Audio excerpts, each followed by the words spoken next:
Welcome to Flat Earth Debate. I'm your host, Nathan Oakley, and if you are new to this channel or you have not done so already, be sure to subscribe and hit the bell notification icon to keep up to date with the Flat Earth Debate. If you would like to support this channel, there is a super chat that runs alongside the show while it is live. But most importantly, if you would like to join the debate, simply click the link in the info box to join the discussion and express your views on the shape of the Earth. There are a couple of rules in the Hangout. Number one, please do not swear. If you do, you'll be ejected. And if you are, please don't try to rejoin the show using sock accounts. You'll be warmly welcome back on the next stream. Please also share the show, as this obviously increases the live audience, but in turn increases the chances of a more diverse panel. So please share the show. And one last time, if you are new to the channel or you have not done so already, be sure to subscribe and hit the bell notification icon to keep up to date with the Flat Earth Debate. Now, we already have a couple of guests in, so how are you doing? First of all, Sleeping Warrior, good to have you. Morning. Morning to you too. And how are you doing, Ranty? Good to have you. Morning. And how are you doing, Arwin? Yeah, good morning. I'm doing great. Right, typically, as always, the link has now vanished the second I started live, so I'm going to just stick the photos up and go and sort that out while you guys shot amongst yourselves. Why does Arwin not have an icon? Are you omnipotent, Arwin? Are you God? Not yet. Oh, why haven't you got an icon? I have no idea. Like, do you guys hear me echo as well? It's really annoying. No, you shouldn't have an echo. Maybe you've got the watch page. Arwin's on Skype. Yeah, I got the regular page on mute, so you should be able to hear me through there. Okay, I'm not echoing anymore. So. While Nathan's doing his background thing, I'm going to take this moment to hog the mic for about 3 minutes while I read something that I found interesting. It's to do with radar and air traffic control, and it's to do with airports and stuff. I'm just going to read from a guy's comment, which I found interesting. It'll take me about 2 minutes. There are two main classes of air traffic control radar systems. One is airport surveillance radar, used by controllers at specific airports. Its usable range is 60 miles. The other is en route radar systems, with a usable range of 200 miles. Both systems transmit line-of-sight radio waves, which bounce off aircraft, and another signal from the same location, which is also line of sight, which receives the line of sight radio signal transmitted by equipment on the aircraft. In all cases, any signal which bounces or skips off land, sea, or sky is intentionally filtered out, otherwise the signal cannot be used to separate aircraft. If the Earth is a ball with a circumference of nearly 25,000 miles, then the amount of altitude blocked because of the curve can be exactly calculated. You can look it up online at github.com. En route radars are rarely higher than 20 feet off the ground. At 180 miles over a ball, how much line of sight is blocked? If the Earth is a ball, this must be the same minimum altitude seen by en route air traffic control. I just got distracted by someone that came in. Flowbirth, good to have you. Can you hear us? Need to say hello? Give you 10 seconds before I boot you. Speak, Flobe. Speak, Flobe. 3, 2, 1. Sorry, Flobe. Got to be quicker than that. If you're going to join the show, you need to speak immediately. Just say hello, hello, hello, hello, hello down the microphone as you join. That way you won't get kicked immediately. Anyway. Or say open sesame. Yeah, say anything. Anyway. Yeah, just speak. Sorry to interrupt you, Anthony. You go ahead. So en route radars are rarely higher than 20 feet off the ground. At 180 miles over a ball Earth, how much line of sight is blocked? That would be by the horizon, the curve itself, the bulge. If the Earth is a ball, this must be the same minimum altitude seen by en route air traffic control radars. Look at the screenshot from the curvature calculator. It says 20,300 feet must be blocked at 180 miles. Guess what? Every minute of every day, air traffic controllers at en route radar screens all over the world do two things. One, they see many aircraft at 180 miles from the radar site, far below 20,000 feet. It's typical to see them at 6,000 feet or less if no trees or buildings are blocking their signal. And 2, they proved that the Earth is observably, repeatedly, verifiably flat. Hello, mate 4. Hello. Give him a minute. How you doing, mate 4? Can you hear us? Hey, sorry. Hey, hey! You're a real person. Hooray. Really? I am. Hey, can yes. I ask a very simplistic question? You probably already know the answer for this. Like, technically, with the official curve, how it should be. If you were to stand on the ground, just a perfectly level ground, say like the Nevada desert, how far would you be able to see at a typical eye height? What is the length you could see until the curvature starts obscuring it? What is the maximum visual range if you're standing on a level plane looking with eye height, the average eye height? What would that be? How far would a normal person be able to see on the globe Earth?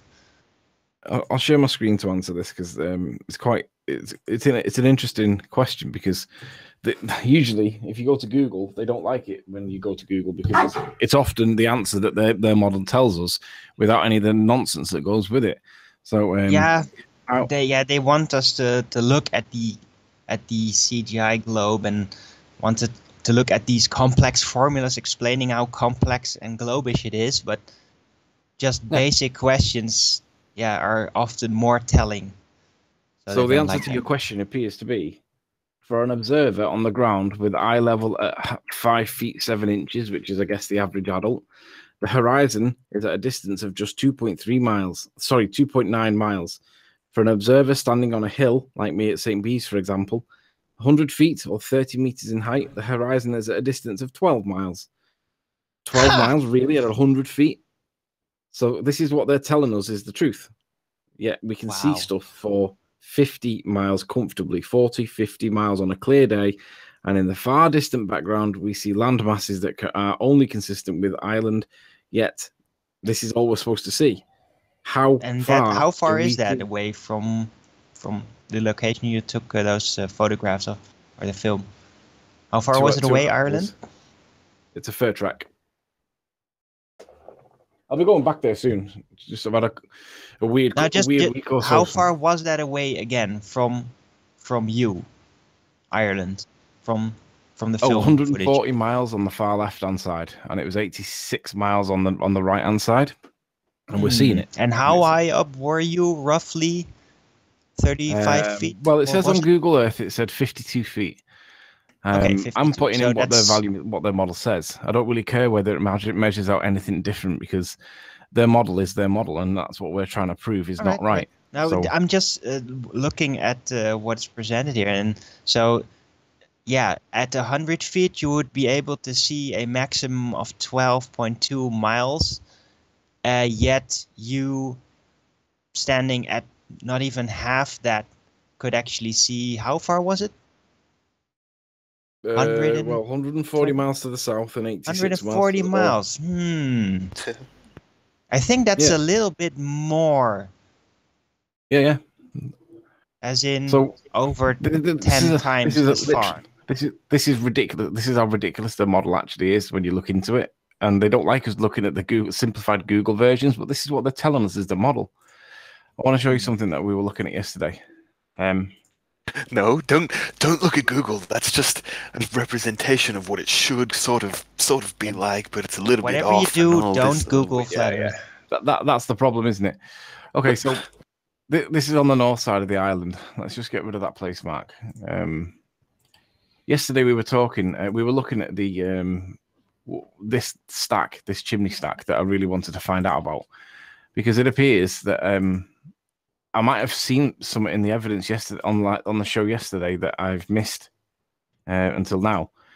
Now, if I tip this down a little bit, here we go. All right, so what I want to show here is like what is a straight line in real world on Google Earth is actually a curve, which is a bit of an issue for me because when I look at what I was looking out at, you can see that the curve starts. It's not, you don't see much of the curve looking 30 miles. But when you look into the 80 miles, and indeed when you're looking down this long side, you can see that these lines are actually beginning to curve. So what that's doing is what would be a straight line for me on Google Earth is not going to line up, which is the reason why we've been struggling looking at these stacks. So now what I want to do is how should I do this best? What I'm going to do is I'm going to drag this line. I'm going to drop this line to that place mark, and you will observe that it just kisses the southern side of this Scotland lower peninsula. I'll dump this into a more accurate position for where I was, which was about there somewhere. No, it wasn't. It was a bit further back. It doesn't really matter. I just want to show you what the effect is of these grid lines, because when we were looking at these grid lines yesterday, it really becomes prominent what the problem is with why we've not able to identify this stack. Whatever this stack actually is, if I pull this up to the horizon, can you see? I don't know whether you can see that, but can you see how much those lines are bending away from us? You mean to the right and left? Yeah. Yeah. So I mean, I'm looking they across should be there curved now. there, kind of thing. Well, they're I'm fanning just out. catching the bottom side of the bottom side of Scotland, not Ireland, Scotland. But to see that, according to this, I've got to look to the left because the light bends around to the right according to what the globe parameters are. And look at the distance. Look at the swap on that. But notice how there isn't any grid lines here. For some reason, it seems to have been engineered out, and I'm sure it's a totally logical and reasonable explanation. But if you were to carry these lines back onto the observer, I'm sure you'd be at the North Pole, mate. The observer would be the North Pole. This is it. I mean, I'm trying to look at these stacks, right? Yesterday, live on Nathan's show, I spotted what I thought was something new. So what I did was, and I suggested it yesterday on the show, and I said, it looks to me like I'm looking at 3 stacks. So this is the original video, but what I've done is I've changed the contrast and the brightness on it so I could make things darker, so I can see a little bit, hopefully see a bit more. And I'm not going to release this thing publicly because this has now been processed. This is what like people like Soundly do with all their work, and I'm not prepared to do anything that's been processed because it's not the real image. But people can do this themselves. Now, obviously, I go down to the left-hand side of the island, right the way down to the bottom here, and we see that land, and then I come all the way back up again. But what's interesting is when we get to this point here where we go across this gulf. Now, this is where Ramsey is. Ramsey's in here somewhere. And then when we go across, we end up with this bit here, which may or may not be Isle of Man. Probably is, but equally lines up with something else. But what I want you to look for at this point is 3 chimneys. Not 1, but 3. Now, you can see there's one that's prominently, you can see it, but it looks like there's another one next to it and another one next to it in an even line. And you can't see the chimney on these 2, but you can see the smoke that appears to be coming out of them, and they're all bending off to the right. So if I slow the video down, video playback speed, where is it?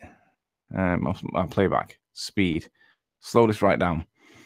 You can see that as we zoom in, you can see these. There appears to be 3 stacks here now. I'm gonna have to move this out of the way so you can see it. Do you see 3 smokes coming out of this area here? I think there's 3 chimneys there, not 1. Can you pause it? You might be able to. I think I'll come back down in a sec. So when I come back down, I'll pause it. Yeah, it's so much clearer on my iPad than it is on my screen. Right, there's one chimney with the smoke coming off. There's another chimney with smoke coming off, and there's another chimney with smoke coming off. So I'll have to do it by the frame, and hopefully we'll get hopefully I'll get a good one. Or maybe not. It may be better when it's being moved, actually. The first half of the video is better, I think. You get a better image when you first pan across it. Well, Yeah. I mean, I don't know whether it's me seeing this, but it you looks can to me like actually there's 3 I can chimneys make there. out the contrast better. I now see, yeah, as it was slowly moving across the screen, and I actually see a smoke-shaped trail, basically. So yeah, it does look like a smokestack, but It does look like 3 smokestacks, right? yeah. Now, But it is still kind of vague. So I personally wouldn't be absolutely certain that that's what they are, but that's what they seem to look like. It's what they seem to resemble. This is on the video that was public, right? Well, I'm going to show. Analyze this, Anthony. Is this the one that we was looking at last night? I can't remember whether you were there or not. It was a really clearly defined chimney stack with smoke billowing out of it. Hold on, Yeah, well, we're joined this by is Tim the- Osman. How you doing, Tim Osman? He's gone straight on mute, so he's getting ejected. Kick him. He's gone. Now this is the other video, the second video that was released, and I've slowed it down so you can see it. But I've processed it so that it was just cut. I've just cut the clips that's relevant. Now this is the other video, but what I'm seeing is the same artifact, but in both videos. So initially, I thought it was like an internal camera thing that was to do with the sensor or some nonsense like that. But I saw the 3. Yeah, I mean, it'll come back out in a sec. But what's interesting is these. Oh, I'll come back to it in a sec. There appears to be 3 smokestacks. I mean, you can see them there. They're on screen right now, and I'm looking at them thinking, right, why can't I see the other 2 chimneys? So I thought, but I'm aware that there's a power station that's in the area, but it doesn't line up at all. So I've always been reluctant to go public with it because I've always felt that it can't possibly be this because it doesn't line up. But when I saw that there looks like there's 3 chimney stacks there now, there they are. All 3 of them are in the picture now. Just one's just off to the left. I'm thinking, right, that's got to be a power station, right? That has to be because 3 big chimneys. That's not going to be the Titanic. It has to be a power station. So on that basis, and when you consider that these lines bend off, like pronounced, look at the. I mean, the line of sight is kind of here. This is kind of where it's somewhere along here. But if these are bending off, that's so much so on this ball, right? And we don't see round the ball. We don't see in curvy lines. We see in straight lines. When I follow this line back over here, we get to something called Kilroot Power Station. It goes over the tip of Lower Scotland, but we go into the estuary at Belfast, and we see that there is. Let's zoom in here. We see that there is 3 chimneys that are basically here. There's a chimney stack there, there's a chimney stack there, and there's a massive one that's here. Now, it's not in 3D on this model because it's... you can see the shadows, but... Yeah, but what we can also do is we can get the photographs of Kilroot Power Station. And rather than go to the power station at the minute, I'm going to go to the tallest buildings, tallest structures in Ireland. And then there should be a wiki link in here which gives the top all the tallest things. Now, forget tallest churches. We know it's not a church. There appears to be smoke coming out of it, but the tallest structures. Just make this a bit smaller. So we've got Tullamore Mast, radio transmitter. Right, so we've got Money Point power stations, Poolbeg power stations, but then we have Kilroot Power Station, and the main stack sits at 650 feet, right? 650 feet, that's colossal. So when I go back to Kilroot here, Kilroot Power Station is based on the map. It's based, zoom out, it's based there. Now, with regards to where I am, it's just gone off, but it was there. It's on the estuary here to Belfast. That's not a million miles away. And I've just shown you on Google Earth how the lines bend. So when you look at these chimneys, you've got a chimney there, you got a chimney there. There's 3 chimneys there in a line. But the other thing that's worth noting is that big bleachy thing, that bleached out like landmass, would match up perfectly with this massive. Let me get rid of grid lines. This thing here it's like 900, 700, 800, 800 feet's worth of 900 feet of a cliff edge. For whatever reason, there's a ravine here. So in the evidence, we see that there's a cliff edge. We see that there's 3 chimneys, or appears to be 3 chimneys off to the right, and there's 3 chimneys there, and they would kind of look exactly what we're looking at, almost. And then we have, if I bring the line over, so I'll put the line over, I'll put it to kind of, oops. Put it to kind of here. When you've done that, Anthony, sorry to interrupt. Looks pretty good. Can I ask a basic question? Like, before you do, Owen, I just want to say one thing. What is their actual width? Hold on. Just want to ask one thing before I forget. So, when you've got this sight line as it is, can you go back to St. Bees and show it with the grid lines up just before you end your presentation, Anthony? Sorry, Owen, you carry on. Yeah, I had a technical question. Like, yeah, you seem to have identified these stacks being in Ireland, which is hilarious in the sense that every time we see things, we assume they are pretty close by, and then they appear to be a little bit further away. That's just hilarious. How wide are these chimney stacks? Have you actually measured them up? We don't know what they are yet. I'll show you them in a sec. So the line of How sight I'm big are looking at these is stacks? Sorry, Owen. I really want this point to be hammered home. So I'm sorry to interrupt you, but this is critically important. I'll mute. No. Which point, Nath? Well, the fact that your line of sight is currently about 10 degrees off in terms of what you would actually be looking at in the field of view of the camera. So exactly what you've just where your mouse pointer is now is the actual line of sight in Google. But as you can see from the fan effect at the top of the screen, and Google definitely don't want you to see this. I mean, we fiddled with it for 10 minutes yesterday evening with Chris, and when we finally got it to this stage, I mean, Anthony's gone straight to it like it's easy. It isn't. You know, they don't want you to see this. But what is actually happening is the line of sight is on the far right, bent by about 90 degrees. If you look on the far right of frame, you know, it's ridiculous the amount that it fans out. It's ludicrous. But at the point that Anthony's actually looking, Google represents that as though the line of sight is taking, you know, a 30 or 40 degree change in direction. And it isn't. You know, we see this stuff. It's in the real world imagery. And that's all that matters. Forget how this CGI representation says it is. The fact is we see this stuff on that line of sight in the photograph.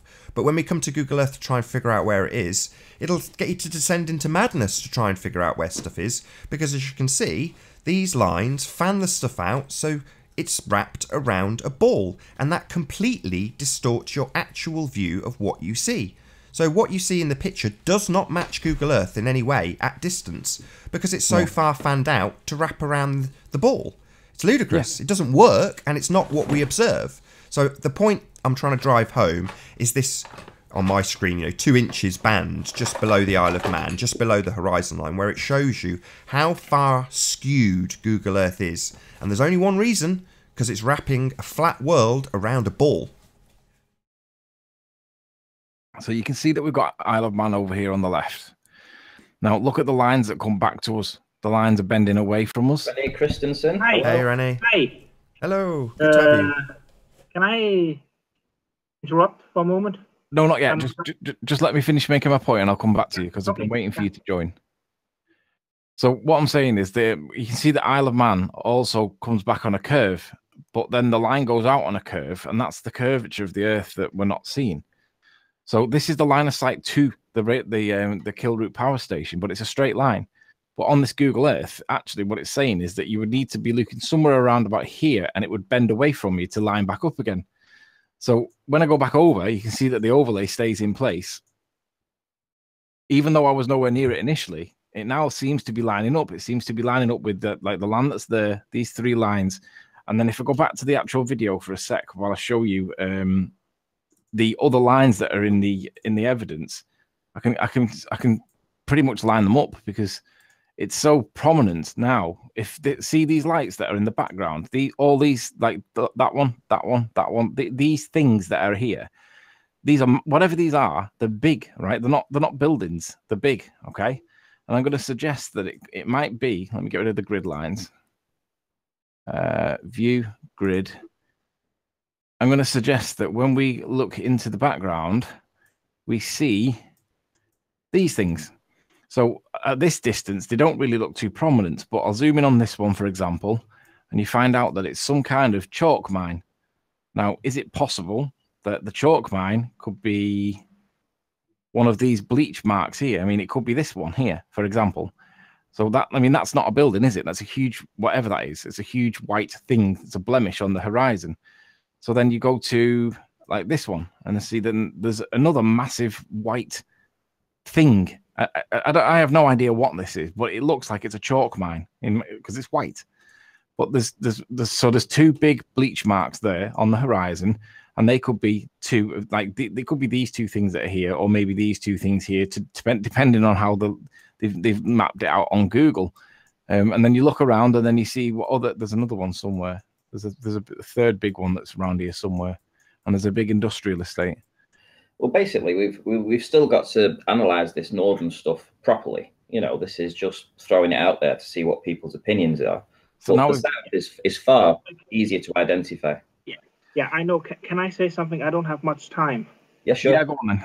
Okay, listen. Can you bring up the photo of the landless lighthouse?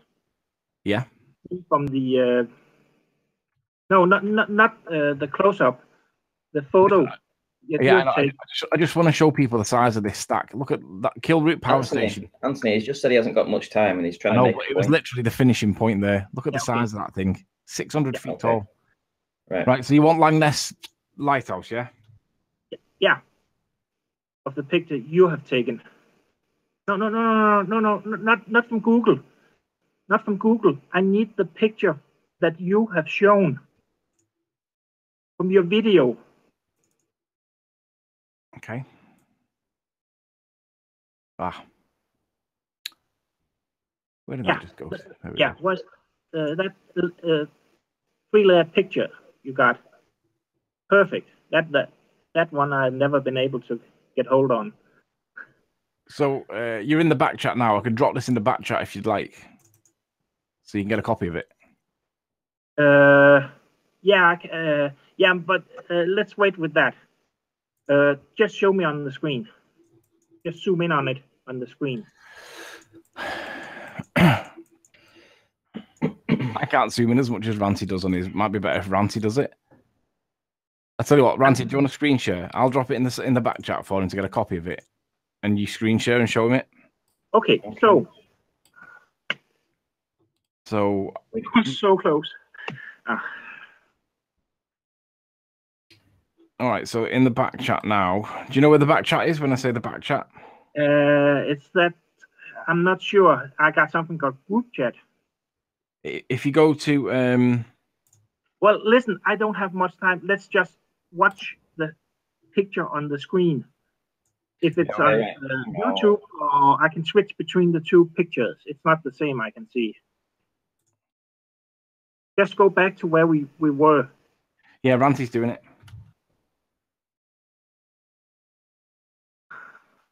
Yeah, okay, thank you. Now, if you calculate the angular size of the lighthouse, that means you take 82,000 meters distance and 23 meters height. You'll get an angular size of 57 arc seconds. Yeah. Yeah. If you draw a line from the observer's point through the lighthouse and all the way to island, convert that to a line and then show the what you call a height profile, you can see the highest point of that line is at 1 moment. Is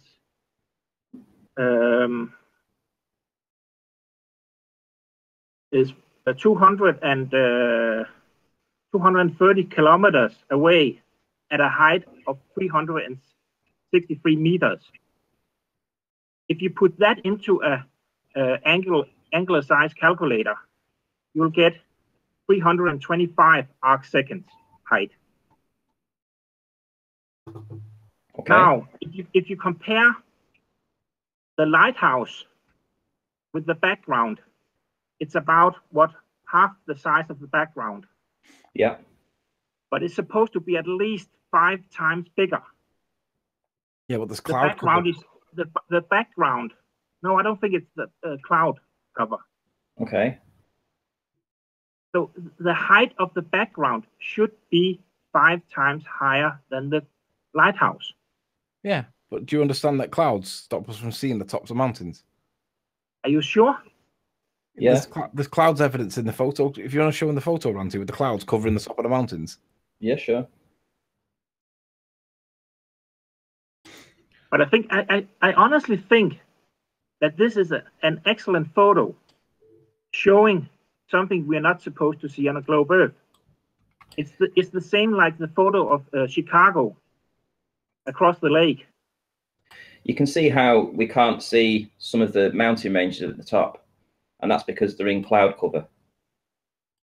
And this is at the Isle of Man. You can see how they don't match up entirely on the top. Yeah. Okay. So that's just obscuring. So the cloud cover might have only been at, say, I don't know, 500 feet on this particular day in the Isle of Man. But it's also possible that that was the same case in Ireland. And actually, what we're actually looking at here, when we scroll in, is the middle section of the mountains in Ireland, and the rest, the top parts of them, are hidden by the cloud. But I mean, there's no doubt that we are actually seeing Ireland. Yeah, I think you are seeing Ireland. I'm just seeing you're not seeing what you're supposed to see on a flat Earth. But the thing is, you know, if I've climbed Ben Nevis. As soon as you go up there, I was above the clouds. I mean, the cloud line used to be straight, right? Mm-hmm. This is not straight. But you forget you've got ravine. You know, as the clouds fall down the mountains, they don't just stay at a certain height. They travel with the terrain. You know, I mean, you never see a cloud that's completely flat. They're all puffy and different heights and all sorts. Francie, did you show him how Snaefell had the top of it covered? Snaefell. Yeah, I think I just did it. Just keep going across to the top. Yeah. Can you a bit more? Hang on, I can't. I'll have to get my other image up, the full contrast one. Hang on.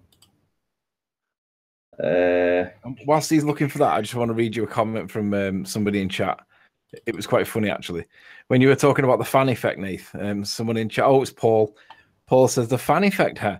Now, that would be something completely foreign to you, having no fans at all. You see the height of the cloud here, and then when we come across, you can see the height of the cloud is far higher here, but it's covering the top of the mountain. Can you see? You can't see the top of that mountain here. And we also know that I couldn't see Blackpool Tower on the day because it was a bit misty, so I couldn't quite see it. And I would agree that clouds would cover the tops of the mountains.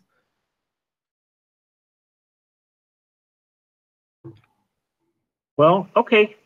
Then I'm still not convinced. I know it sounds strange, but I'm still not convinced that the Earth is flat. Okay, it's fine. Because unless you can tell me that satellite works on a flat Earth. Well, did you get any evidence of your satellite for us? I sent you a link last time. For the Inmersat? No, that was wrong. I admitted that last time. It is Intelsat we're using. Nath, do you want to? I mean, this is newer than what I last saw it. It's changed since then.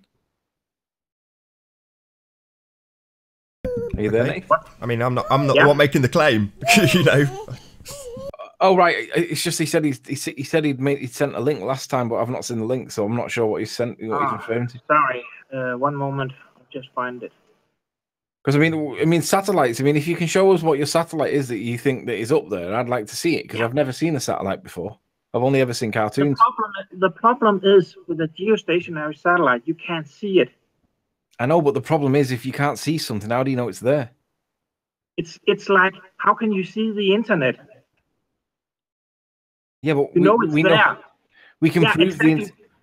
We can prove that the internet is there by using it. We're using it right now. Yeah, but we can see that the wires that make the internet. Satellite by using the satellite. Yeah, but we can see the wires that make the internet. The internet's just not a plug on the wall. We know that there's wires that go under the ground and go to big exchanges and then go under the Atlantic Ocean to America. Yeah, but if you search on geostationary orbit, you can actually see a picture. Bruce Banner, do you want to speak up quickly? Hey, mates. Yo. Hey, Bruce. Good to have you here. Nice to see you. Thanks.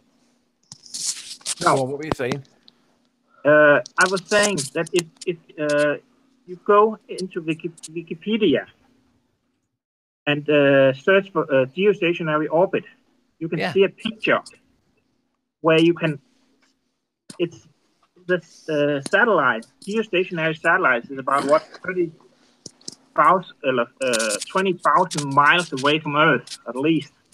Okay. So what is it you want me to type in? Geostationary orbit?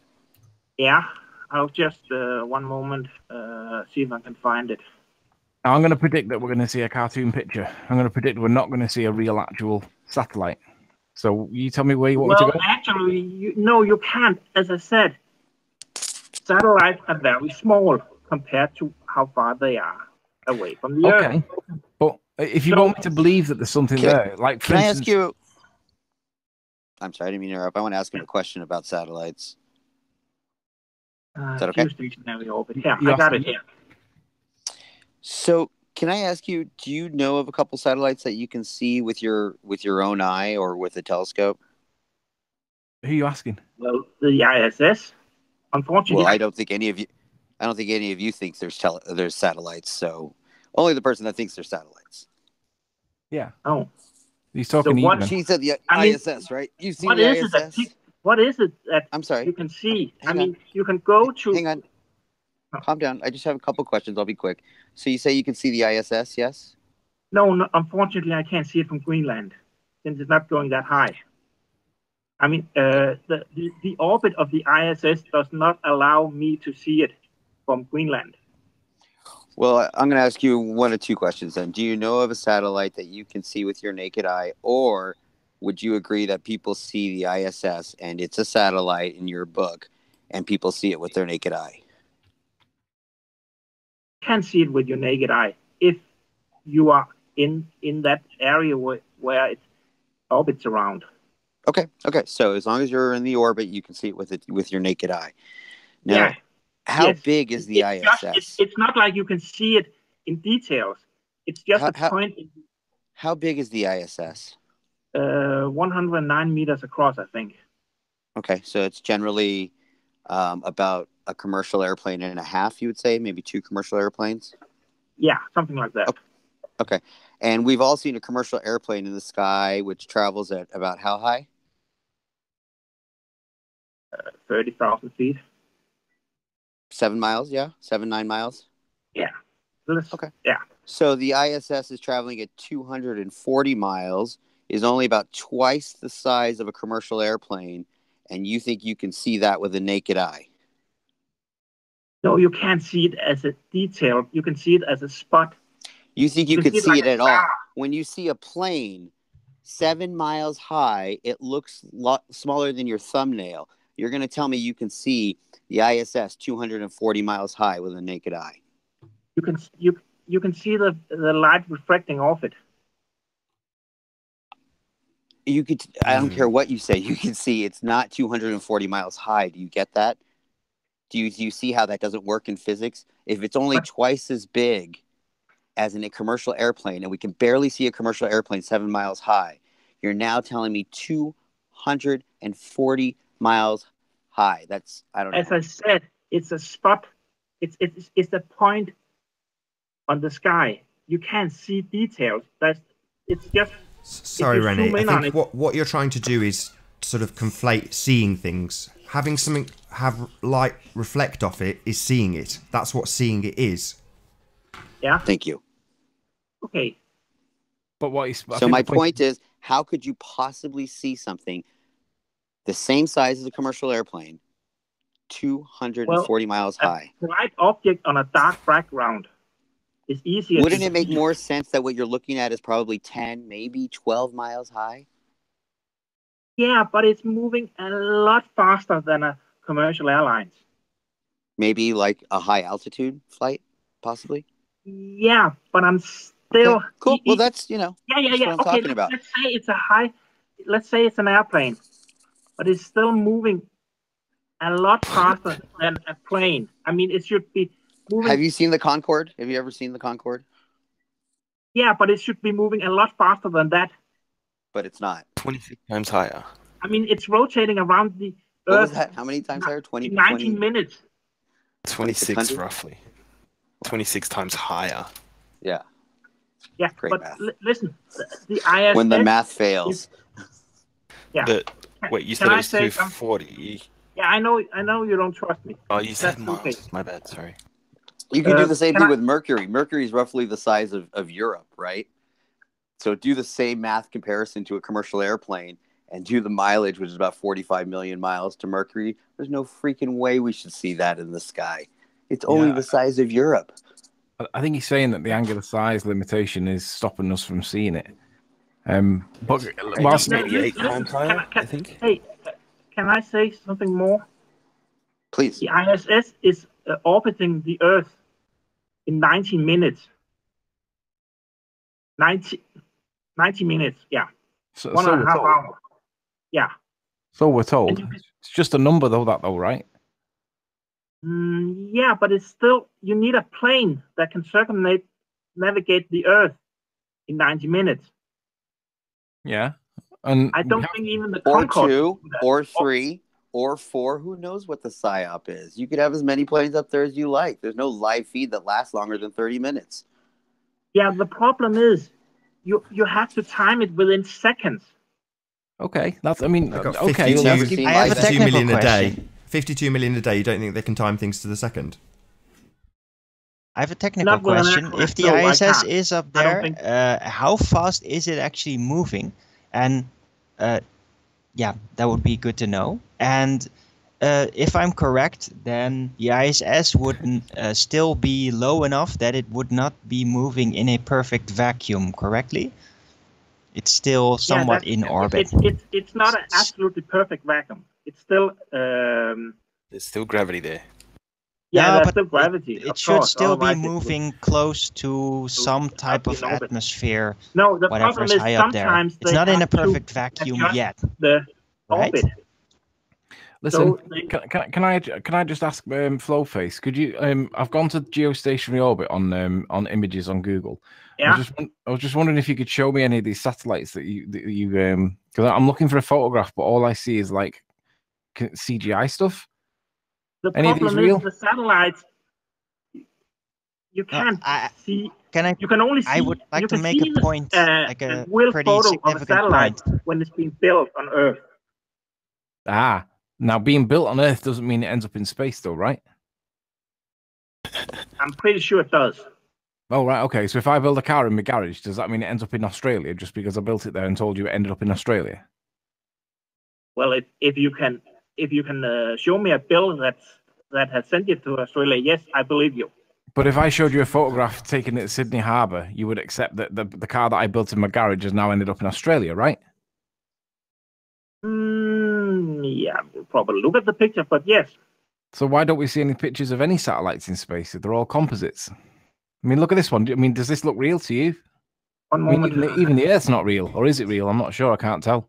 I think No, what Anthony's that's trying to just- do, Rene, Anthony, sorry can to I interrupt, please Rene. break in Sorry. here? I would like to make a point. Yeah, you go ahead. I Hold on, we've think got some new probably guests. Hold on, eluded we've got a everyone. new guest who's muted immediately. The How you doing, problem FE is- No, don't mute. If you're joining and you want to join, I know, join it's and a say little something. confusing, Don't this just one. join and mute because you'll get kicked immediately.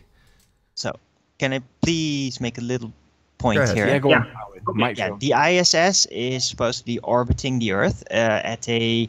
Well, it is orbiting. It's not in the perfect vacuum of space. Am I correct?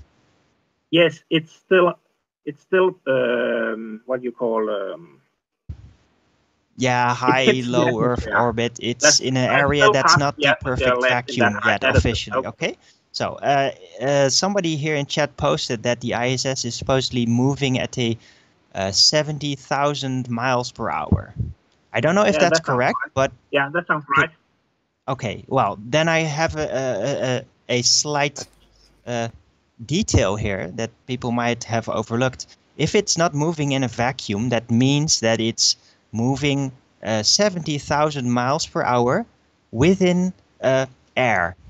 Well, I know a certain thing about objects moving through air at super high speeds, over 1,000 kilometers per hour. They actually go through the sound barrier, and that creates a pretty dramatic shockwave that's very audible even at pretty extreme distances. It carries. So if the ISS was indeed not in a vacuum, moving through some kind of thin air layer at 70,000 miles an hour, it would technically perpetually go through the sound barrier over the Earth. And every It time it depends. would pass over, there would be Not coming sure. some Yeah, type but of sound from it. The question is Because how, that's what things do that how move that close is it fast, to vacuum? not in a vacuum. So How how do you close explain is the and just a missing How audible do the wings sound coming from how the do the ISS satellite every time wings it go moves through over? that? Hold on. The Can you let him friction. answer, please? Can you all let Rene answer? Hvad hedder det? What was I saying? Now I forgot. I'm a little stressed. Oh well. Yeah, I know. The ISS is not moving in perfect vacuum, but it's pretty close to it. And that it's also the reason why they, from time to time, have to adjust the orbit. That means by using the supply vehicles they bring supplies to the ISS with, they use that as a little rocket engine and push it further up because it slightly decrease in orbit. All the time. That's fine. Yeah, that's whatever keeps it up there in the right position officially. But still, it would be an object moving through air at the 70,000 miles per hour, which would definitely make it break the sound barrier constantly. Why aren't there any audible traces coming off it every time it passes over? Because any plane, no matter the height, any plane that would go through some type of air going at over 1,000 miles per hour would break the sound barrier. Why doesn't the ISS break the sound barrier every time it passes over? The air pressure is too low to generate something like that. Too low? Yeah. That doesn't make any sense. There's not enough air. No. The lower it gets, the more audible it would get. So as long as it's moving through some type of air and not a vacuum, there would be shock waves coming from it as it is perpetually going through the sound barrier. It's almost, I mean, how close is it? Do you know how close it is to vacuum? That it doesn't really matter. If it's not going through a vacuum, that means that it's going at huge speeds through some type of air, and that air would give off shock waves that would be audible. There would be some type of noise remnant reaching the Earth eventually. Every day it passes over. So where is that sound? Why has nobody ever heard the ISS passing over? Hey, Flowface, what do you think this is on screen? Who are you talking to? Flowface, that's you, isn't it? Oh. Are you Flowface? No. No, Rene. Oh, sorry, what's your handle? I didn't.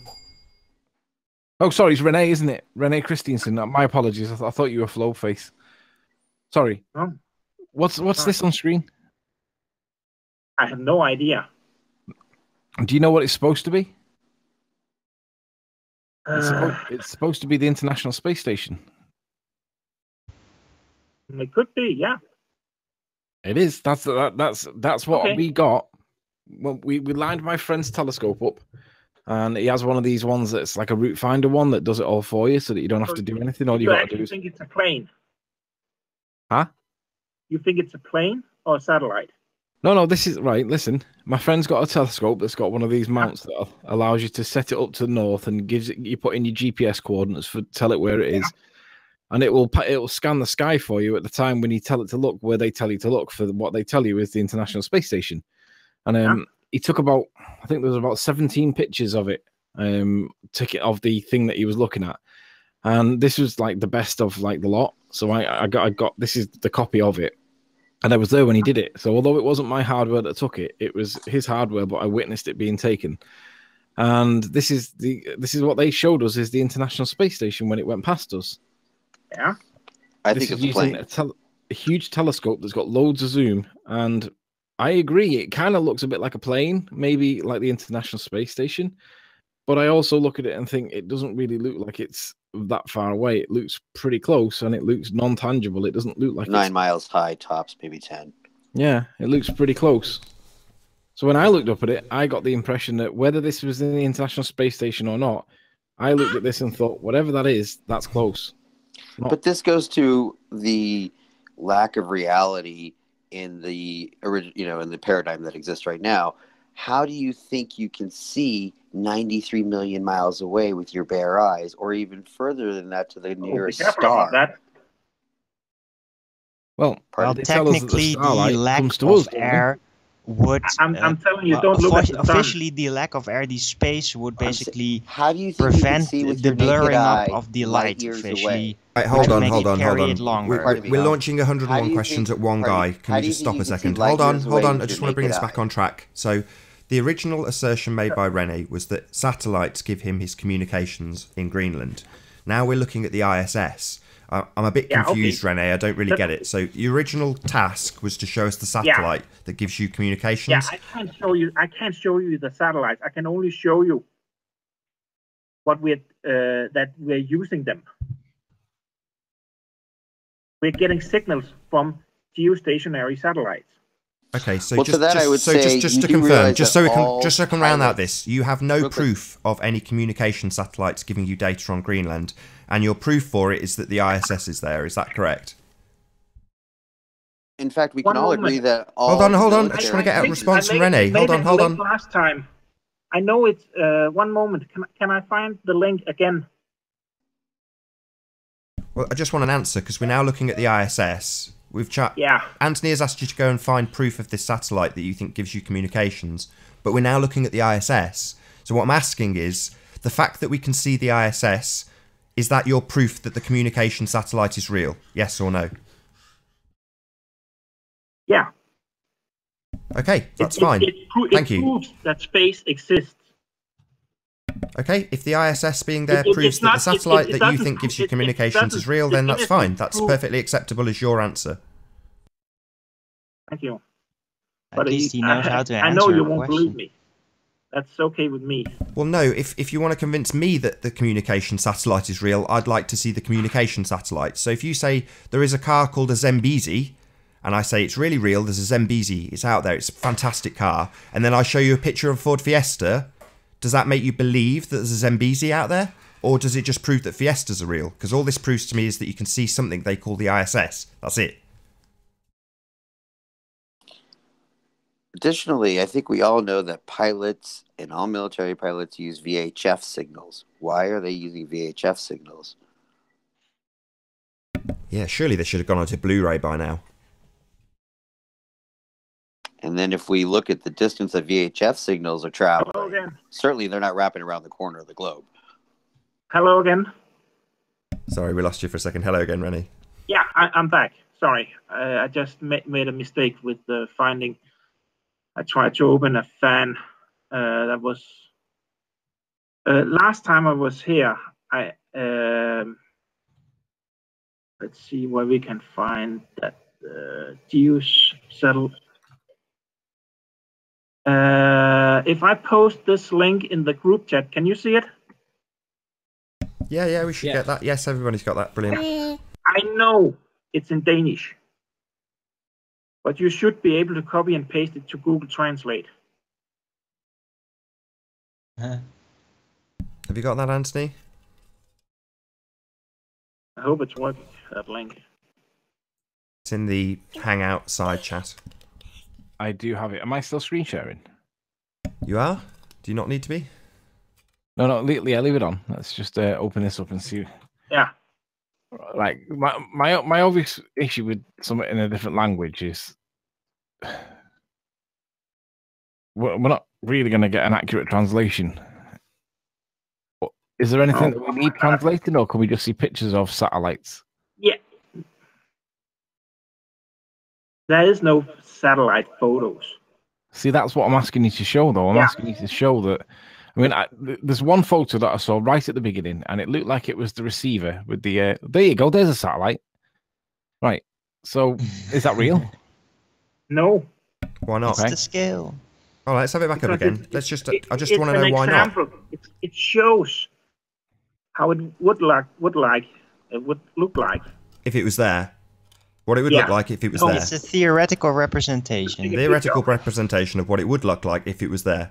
But we've got no real photos. That's our point. Okay, just in response, let me just show you something in relation to what you're just talking about there with this is what Godzilla really looks like if you believe it. And he was in 29 films.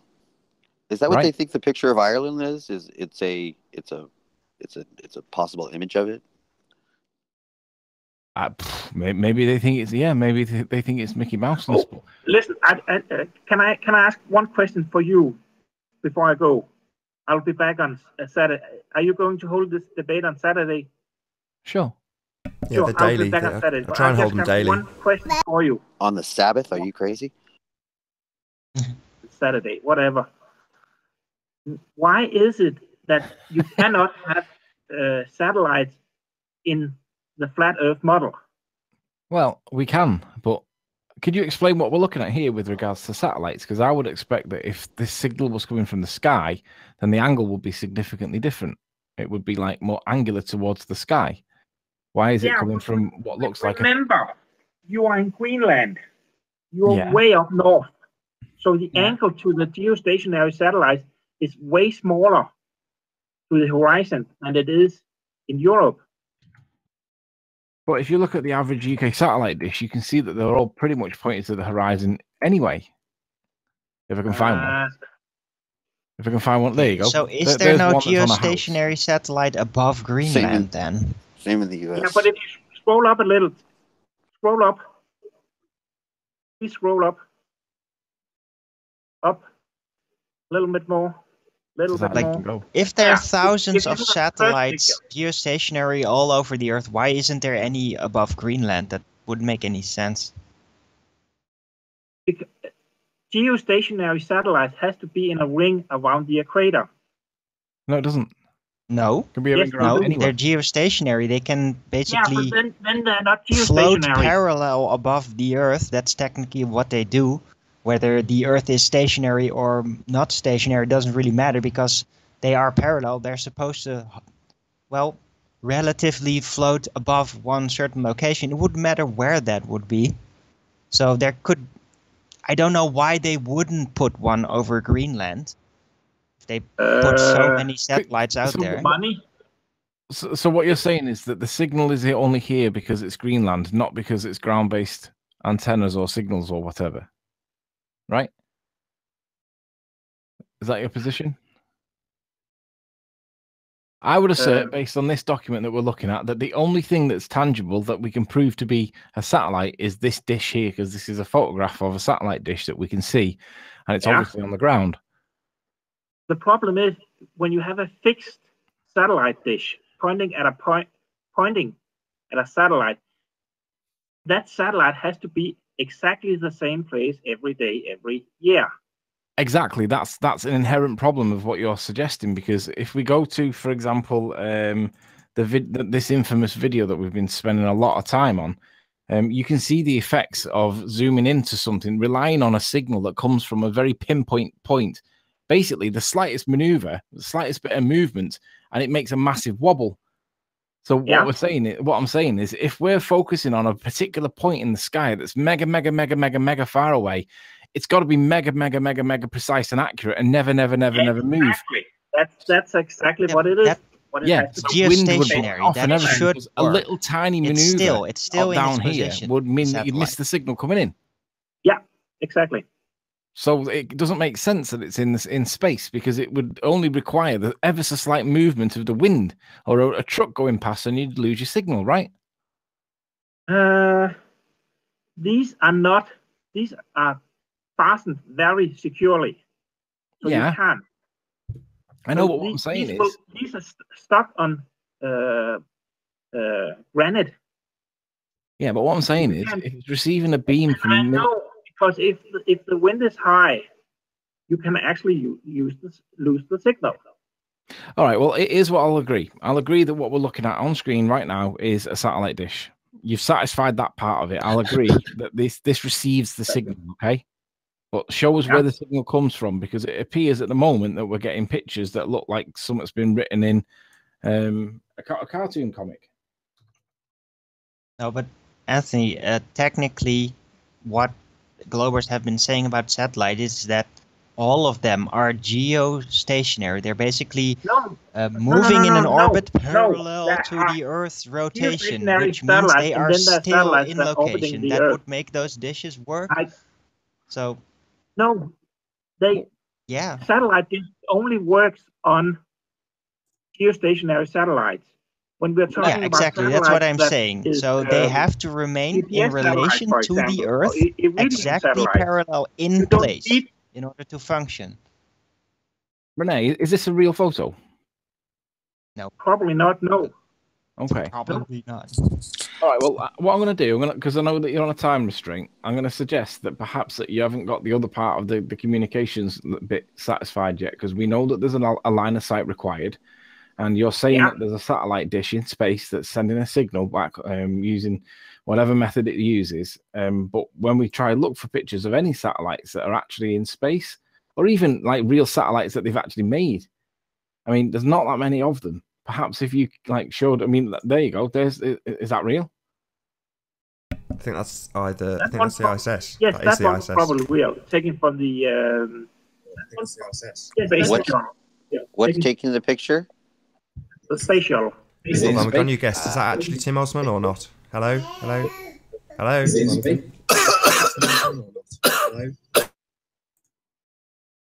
So, Okey-dokey. listen, I'm sorry, I have to go now. Okay. But it's been a real pleasure. Thank you, Rene. It's been a real pleasure. I hope I can come back on Saturday. Sure. Definitely. Come back on Saturday, but bring some satellites with you. Thank you, Renee. I can't do that. Sorry. But, See you, You're a gentleman. let's You're a gentleman, Renee. But as well, at least I haven't been kicked out today. No, I've been trying to keep you in. Yeah, nice. No, you're a genuine person. At least you answer questions without wasting And you're an a hour. gentleman. So Thank you. Yeah. Shit, you've done you well. Done well. Five globeheads, five flat I'm at earthers work versus right you. now, so Well I done. have to go back to work. Thank you, Rene. Really, really pleased you joined. Thank you so much. And, Have a nice day. See you later. Bye bye. Shout out to DTB MPR in chat. Riley is so stupid. Honestly, join. Let's talk. Can I reset the picture real quick? Is the only position against us seeing Ireland in the picture so far, one, we don't know what we're looking at, and two, refraction? Is that it? Well, Not really. Refraction's not a reason for not seeing it. Refraction's a reason for seeing it. Right. That's what I mean. I mean, is that their position that it's either A, we don't know what the hell we're looking at, or B, it's because of refraction? Pretty much. Is there any other position? No, that's pretty much it. So it's non-standard refraction, looming things up that are 2.5 miles drop below Earth's curve, and you have things at 51 miles also projected up to the horizon perfectly, and you have things at 31 miles projected up perfectly, and they all sit perfectly on the horizon in perfect proportions because of non-standard refraction. That's their argument. And then from the slightly slower people, they say, we just don't think you've got it right. And have we actually had someone state what we're looking at in this picture is not real? We're looking at, a hologram or a mirage or something like that. Yeah, that's exactly what they're saying. So in order for us to see things that are physically not there, so if you imagine you're on one side of a hill and there's a town on the other side of the hill that slopes down away from you, you physically can't see that village on the other side of the hill because there's a hill in the way. But if you can see the village, which is what they're saying is happening, it is literally being holographically projected up above the hill to your line of sight. You can't actually see it because it's physically on the other side of a hill. So you don't have line of sight with it. What you're seeing is a hologrammatic effect projecting up the town on the other side of the hill up to the horizon so that you can see it. But you couldn't shoot it. It's not really there. And in this instance, because we have some things with line of sight at the top of the mountains on the globe Earth, and we have some things that are holographic projections, it necessitates that the entire island is looming on the horizon, in spite of the fact that it is literally on the other side of a hill. You don't see it. It's not there in the globe model. It is literally, if you understand, for the thick people, they tell me, oh, it's not a hologram. Why isn't any of the water refracting? Why isn't that looming? Why that was exactly Jaren's response. So Jaren on, Iron Realm Media said exactly that. If it was all being refracted up, we would also have the water being refracted up as well. So yeah, exactly. Could you imagine going through life thinking everything you see is not real? That must be amazing. And that is exactly the case. In the globe model, a guy in the comments was like, you've put your diagram with Anthony looking straight out. I was like, what, like he was? Yeah, I have. He was like, but in the model, he's looking at a void. And I'm like, yeah, that's what should be there in the Earth model. Everything's falling away from you. Islands on the other side of a hill. So the fact that it's seen necessitates hologrammatic effects on the globe model to make things be above the horizon that are way, way, way beyond the horizon, that are on the other side of a hill. So when people criticise me and say, you don't understand what holograms are, well, I understand that there is literally a town on the other side of a hill, and therefore I cannot see it. It's physically and geometrically impossible to see it. There's a wall of hill in the way, and in this case there's a wall of earth wall in the way. So we physically can't see Ireland in their model, it's not there. But we do. Well, how is that possible? Well, we've got a hologrammatic effect projecting it up. That's what's happening. Now, like I say, the stupid people, they don't understand that. They literally don't understand what is necessitated just to look at this picture. They don't get it at all. All right, now, the pictures that are similar that go just across land, do they also think refraction is happening just across land as well? Yeah, beyond about 20 miles, it starts necessitating everything being hologrammatic effects if you can still see it. Because it should, and must, and is falling away from you and not visible on the globe model. That's the bottom line. So whether you're on water or not, they're going to... Yeah, it doesn't matter. It's a sphere. Everything's conforming to a almost geometrically perfect sphere. So it must obey the rules of being on a sphere. You know, and being on a sphere is akin to standing one side of a hill, if you want to make it nice and basic for the stupid people in the audience. If you're on one side of a hill, you can't see the stuff on the opposite side of the hill, until you get to the top of the hill, that is. But while you're on the bottom of the hill, you can't see anything on the other side. Obviously, there's a hill in the way. Therefore, if you do see it, it's being lifted up, projected up that drop value to sit on the horizon of the hill. Well, obviously, if you were to shoot at something, the town's on the other side, you're not going to hit anything, you're just going to hit air. But you're still seeing it because it's being projected up. It's just nonsense. It's so farcical. The BS sandwich you have to swallow just to look at this picture and live on a globe is insurmountably huge. It's a massive BS sandwich. It's even funnier than that, because what the Globers basically believe is that a smaller hill, it would actually block something out, but because the Earth's curve, it's so wide, it's so big, if it's big enough, then the actual curve effect is negated by their machinated optics, which make everything appear flat, except for literal hills. So that's what they're arguing. It's like, okay, yeah, a curve of a hill would actually block out what you see beyond, but the Earth's curve is so wide that the optics of this Earth, which is completely falsely assumed how that works, actually does negate it from blocking. So because the Earth's curve is so big and so wide, it actually makes optics make it all look like a flat plane. That's what they assume, really. Okay, can I just interrupt with a comment on chat, which is what I want to address. I'm responding to this comment. Nathan lost all integrity when he accepted without question Anthony's claim of 35 and then 52 feet without any verification, basing the entire argument on that.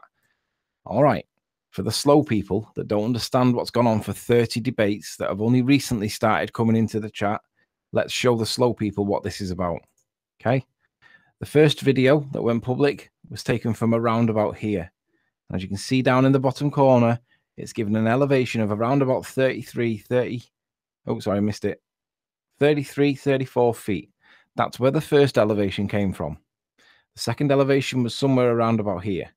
And this is around about 50, 51, 52 feet. So that's where the two elevations have come from. The issue is not whether or not that's the exact height. The issue is this is what your model claims. Okay, that's the first part. The second part, let's put this into context, because this is the bit that ballers can't do. Ballers cannot and do not understand what a scale is. They don't understand this is why they have the problem with angular size.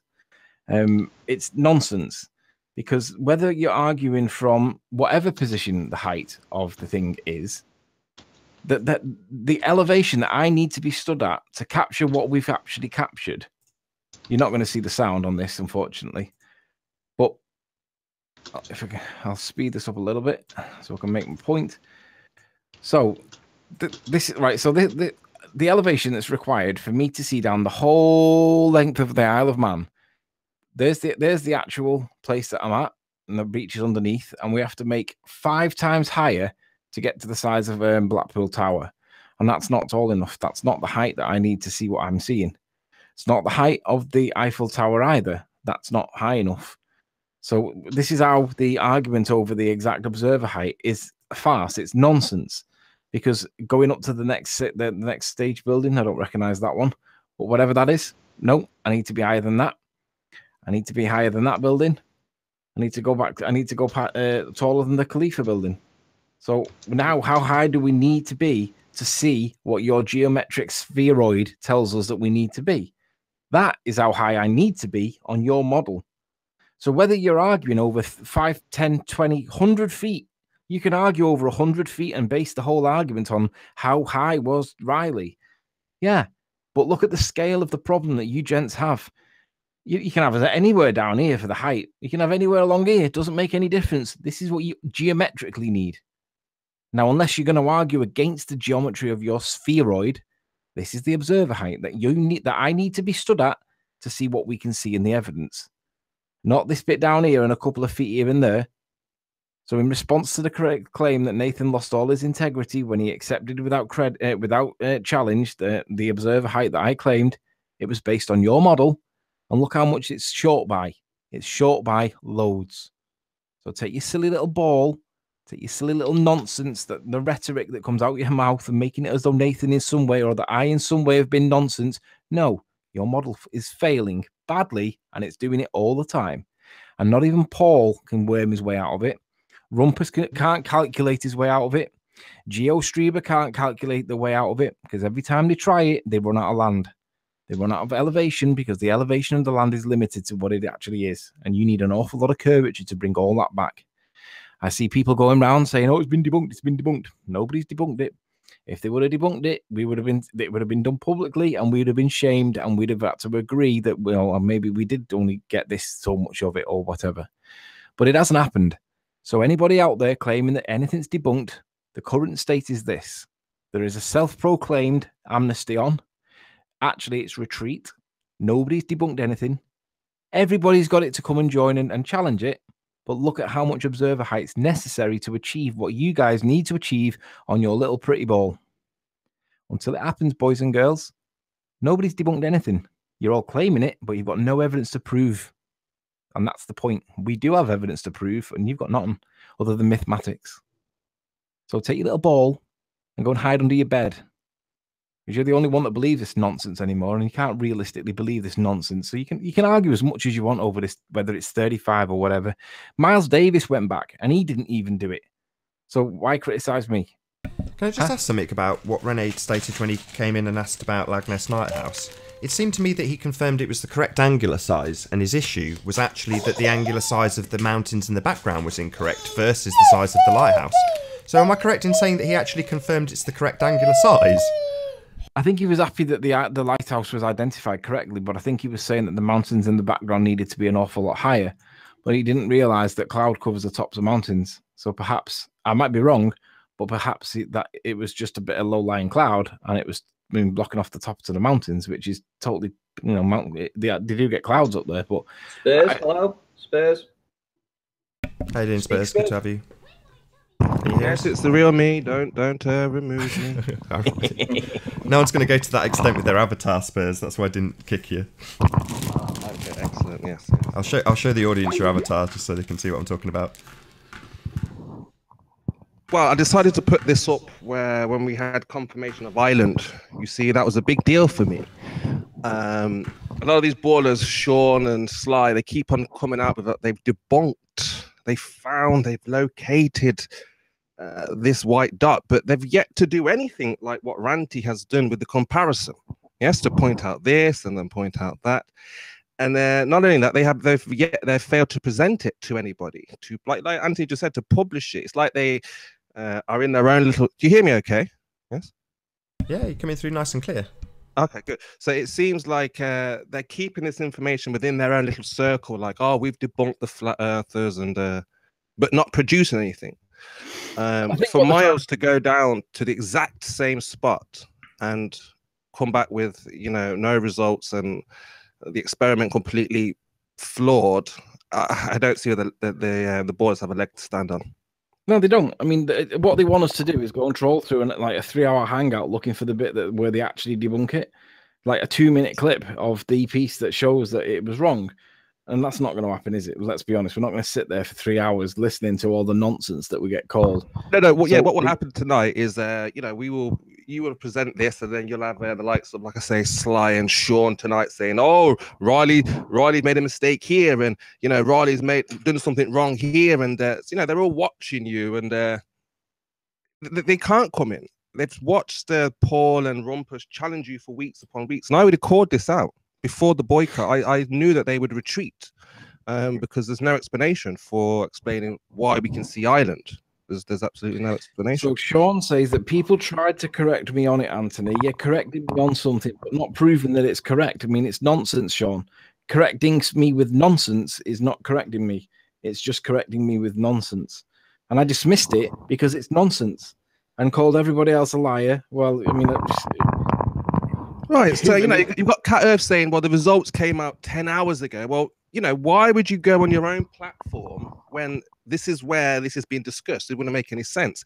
If you have something to refute, you would come on and speak to the guy who has done the results, got the tests, and you would say, this is why, this is wrong. This would be the normal way that I would think that you would show that you have debunked or you have the results. You would say, Anthony, look at this matches with this. Ranty, you got this wrong because this is with this. We haven't seen any of that. All we've seen is the likes of Sly make an absolute pig's ear of a video that he hadn't even watched. Okay, saying, oh, what lighthouse? And then he didn't have another clue which lighthouse is which and which elevation is what. And Spurs, did you notice that Sly didn't let you on the chat because you did not do your own research, and he would never let anybody on that did not do their own research? But when that was when I joined, and I thought, great, I'll not have a problem getting on there, and he never let me join. And I asked about 8 times, and in the end, what did he do? He said, I'm not going to let anyone without doing their own research. So you were like, well, let me on, and then he said, oh, before I let you on, you must answer this. So he's trying to trip you up before you even got into the room. No, he wanted one question answering, which was a yes, no. And I gave him the answer, and the answer was no. And Miles Davis confirmed that I gave the answer to be no. But then he started asking more questions, and he was trying to get me to converse via text or via message. And I mean, that's not really the way that we do things. I mean, if his rule is that you must produce your own evidence, then I'm in. So can I have the link, please? Let's talk about it like adults. However, again, look, for me, that wasn't just that is just Sly being Sly, because anybody who understands the experiment is able to explain. You know, Ranty could go in there, he didn't make the observations. Nathan could go in there, he didn't make the observations. Anyone with a good understanding of, you know, how things work could have explained to Sly, and it just showed that he didn't let you in. The person who made the actual observations, he didn't want to let you in, so that's very telling. But I'm sure we'll see tonight, you know, the same rhetoric from Sean. We won't see tonight. What'll happen is we'll go to bed because the Americans are up later than we are, because we go to bed first, and then 5 hours later they generally start to go to bed. But while we're in bed, they get their 5 hours of grace because we're in bed. And in that 5 hours, they then claim debunks because obviously we're asleep. Then next morning, the stories go round, and they are stories, no evidence. But the stories go round that Riley's been debunked. Gio's done it. Rumpus has done it. No. If anybody's going to debunk it, get on this channel and show it. Because I mean, look, if it's not Island, I would like to know.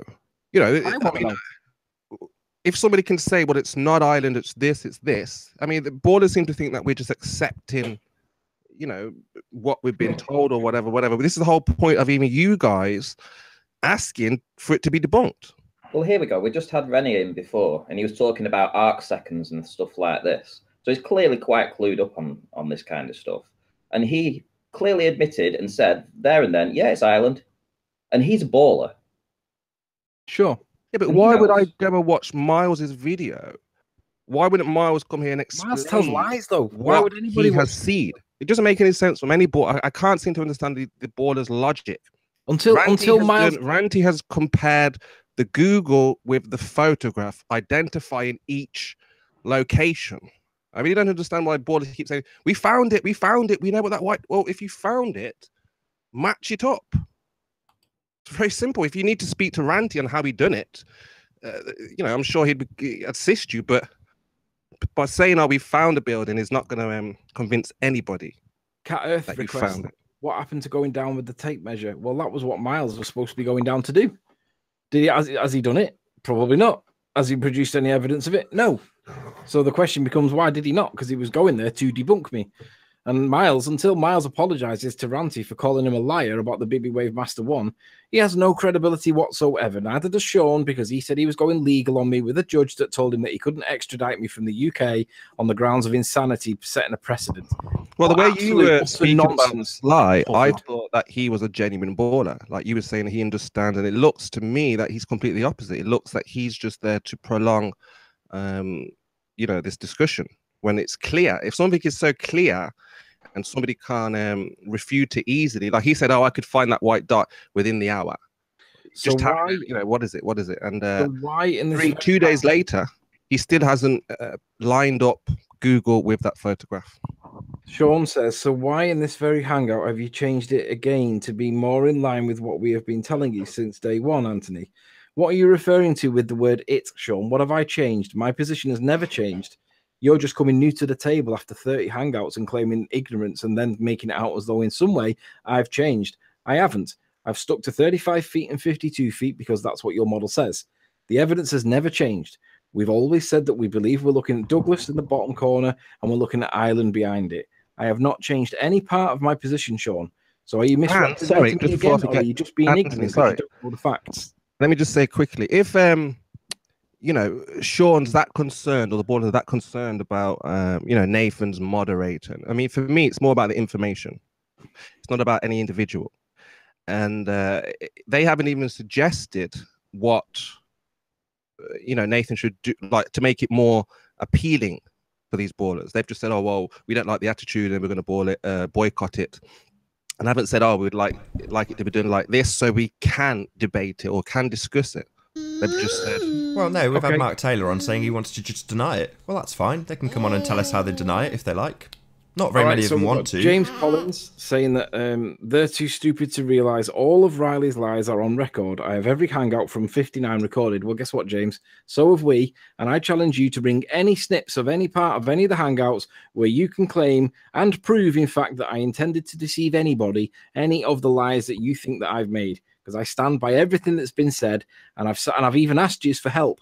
I've asked you to help me identify the falling into the trap because they have nothing else to offer anymore. So what they will do is they'll just go around and claim debunked, and they will try to discredit both yourself and me, and even Nathan and the show, in order to try and claim a victory when they have no evidence, they have no proof, they can't debunk it. So they're going to throw as much exclamation mark crap around to try and muddy the waters, and that's all they have left right now. There's nothing else. Sean can't join because somebody has him blocked. Well, what does that tell you, Sean? well, I don't have him blocked. Well, it may well be me, actually. I'm not sure. I'd have to. That's priceless. What does that tell you? Someone's going, oh, actually, it might be me. I don't know where the blocking thing is. I don't know what the block. I don't think he is blocked on my account. But go to their Google Plus page. Sean Google from there, yeah. Page. How do I go to the Google Plus page? I mean, look, the way that these ballers are going about this, it looks like this Isle of Man will run for the next year, the whole year. If they want to nip this in the bud and prove that it's not what it is, you know, they should be here immediately. Yeah, they better hop to it, eh? They just want to hop to it in their circle jerks where no one can disagree with them. That's what we see. We see like late night hangouts complaining about somebody's lying, and I'm yet to see the accuser address who they are accusing, like directly. It's just through video calls. I'm just looking at Sean Hufford's Google Plus page. Where would I find out if he's blocked on there or not?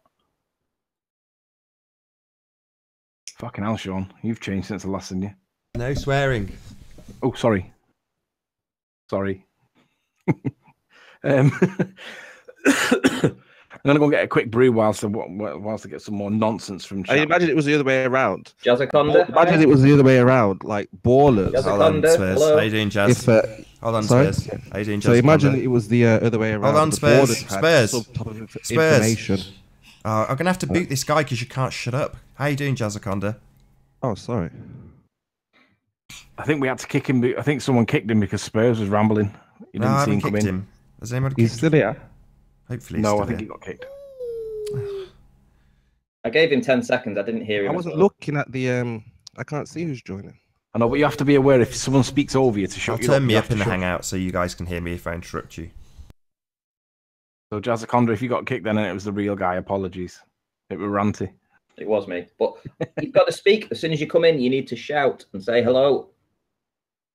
If you don't... Hey, Nathan Oakley, Sleeping Warrior, Ranty. I saw another single pixel. I'm sure that's a house on top of Mount Pearl. After all, the Earth is flat, huh?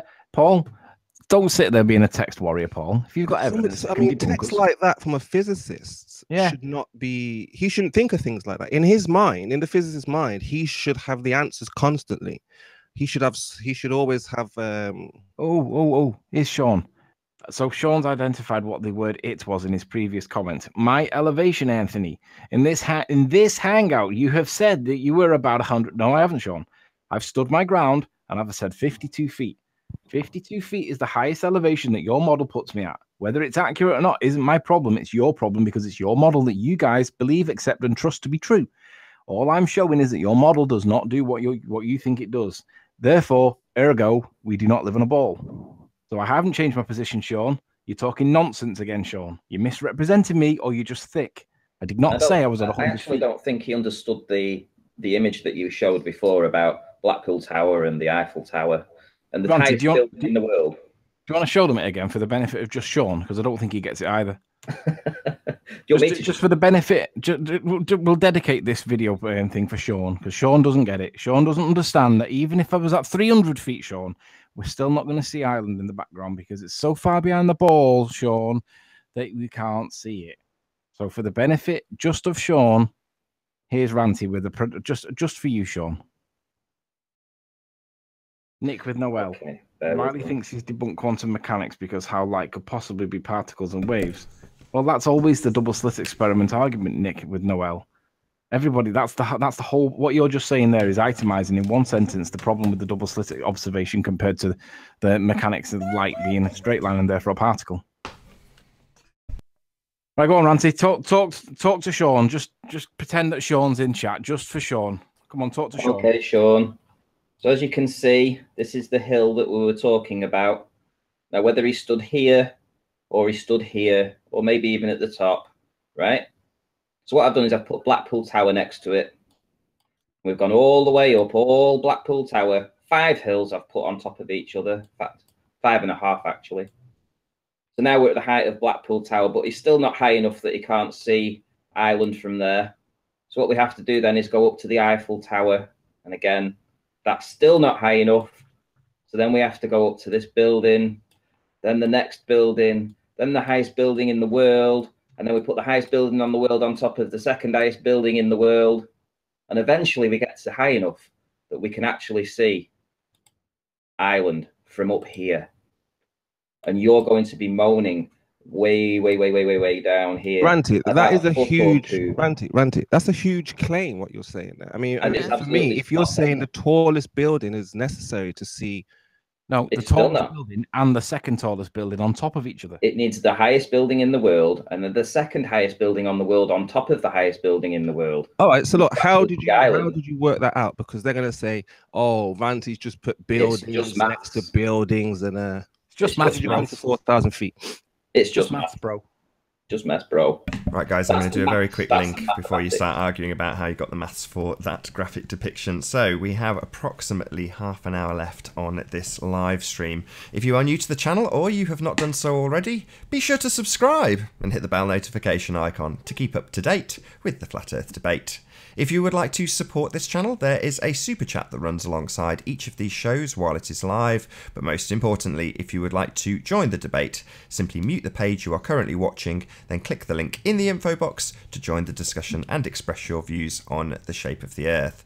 There are a couple of rules in the Hangout. Number 1, please don't swear. If you do, you'll be ejected. And if you are, please don't try to rejoin using sock accounts. You'll be warmly welcome back on the next stream. You must say something when you join the stream, as for the last few shows we've had people join simply to remove other guests from the show. So in order to prevent that from happening, we have been removing people who simply join and go on mute or don't introduce themselves. So please say something if you join the stream.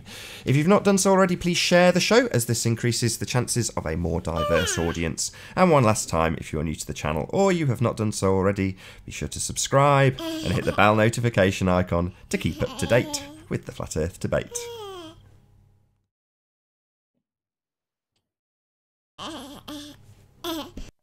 Yeah, it's just maths, bro. That's all it is. And that's how high Anthony would have had to have been to see Ireland. It's as simple as that. So all this arguing about a foot here or 2 feet there or 10 meters or whatever, it's irrelevant. In this context, it is completely irrelevant.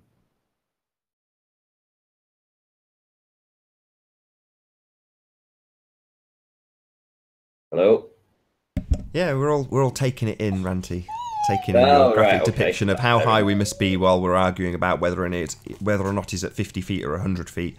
Yeah, chuck about 1,000 feet. Maybe you could haggle about 1,000 feet and we'd still be well short.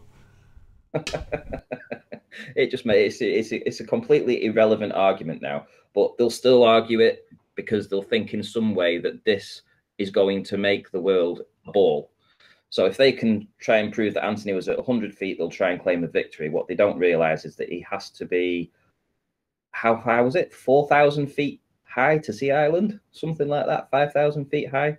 Ridiculous. So they're trying to make it an argument about credibility. So they're questioning Anthony's credibility and saying he's intentionally deceived the audience by saying he's at 35 feet. And all Anthony replies continually for every single debate is, that's what your model says. I'm just plugging in what the model says. Simple as that. Well, this is what it's all about. It's a model-breaking debate, and it's a model-breaking observation. Ranty, have you? I mean, I'm not saying if you're wrong or right. I haven't worked it that myself, but have you asked a border or been through that height with any borders to see, what they say? No, I don't need to. I know you don't need to, I can do just for the benefit of the, the debate. It would be interesting to know. It's just maths, bro. That's all it is. Just maths. Just what it actually needs for him to be high enough to see Ireland's mountains. It's as simple as that. What is the total height that you need to be in feet to see? Right. Let me go and have a quick look now, and I'll tell you exactly.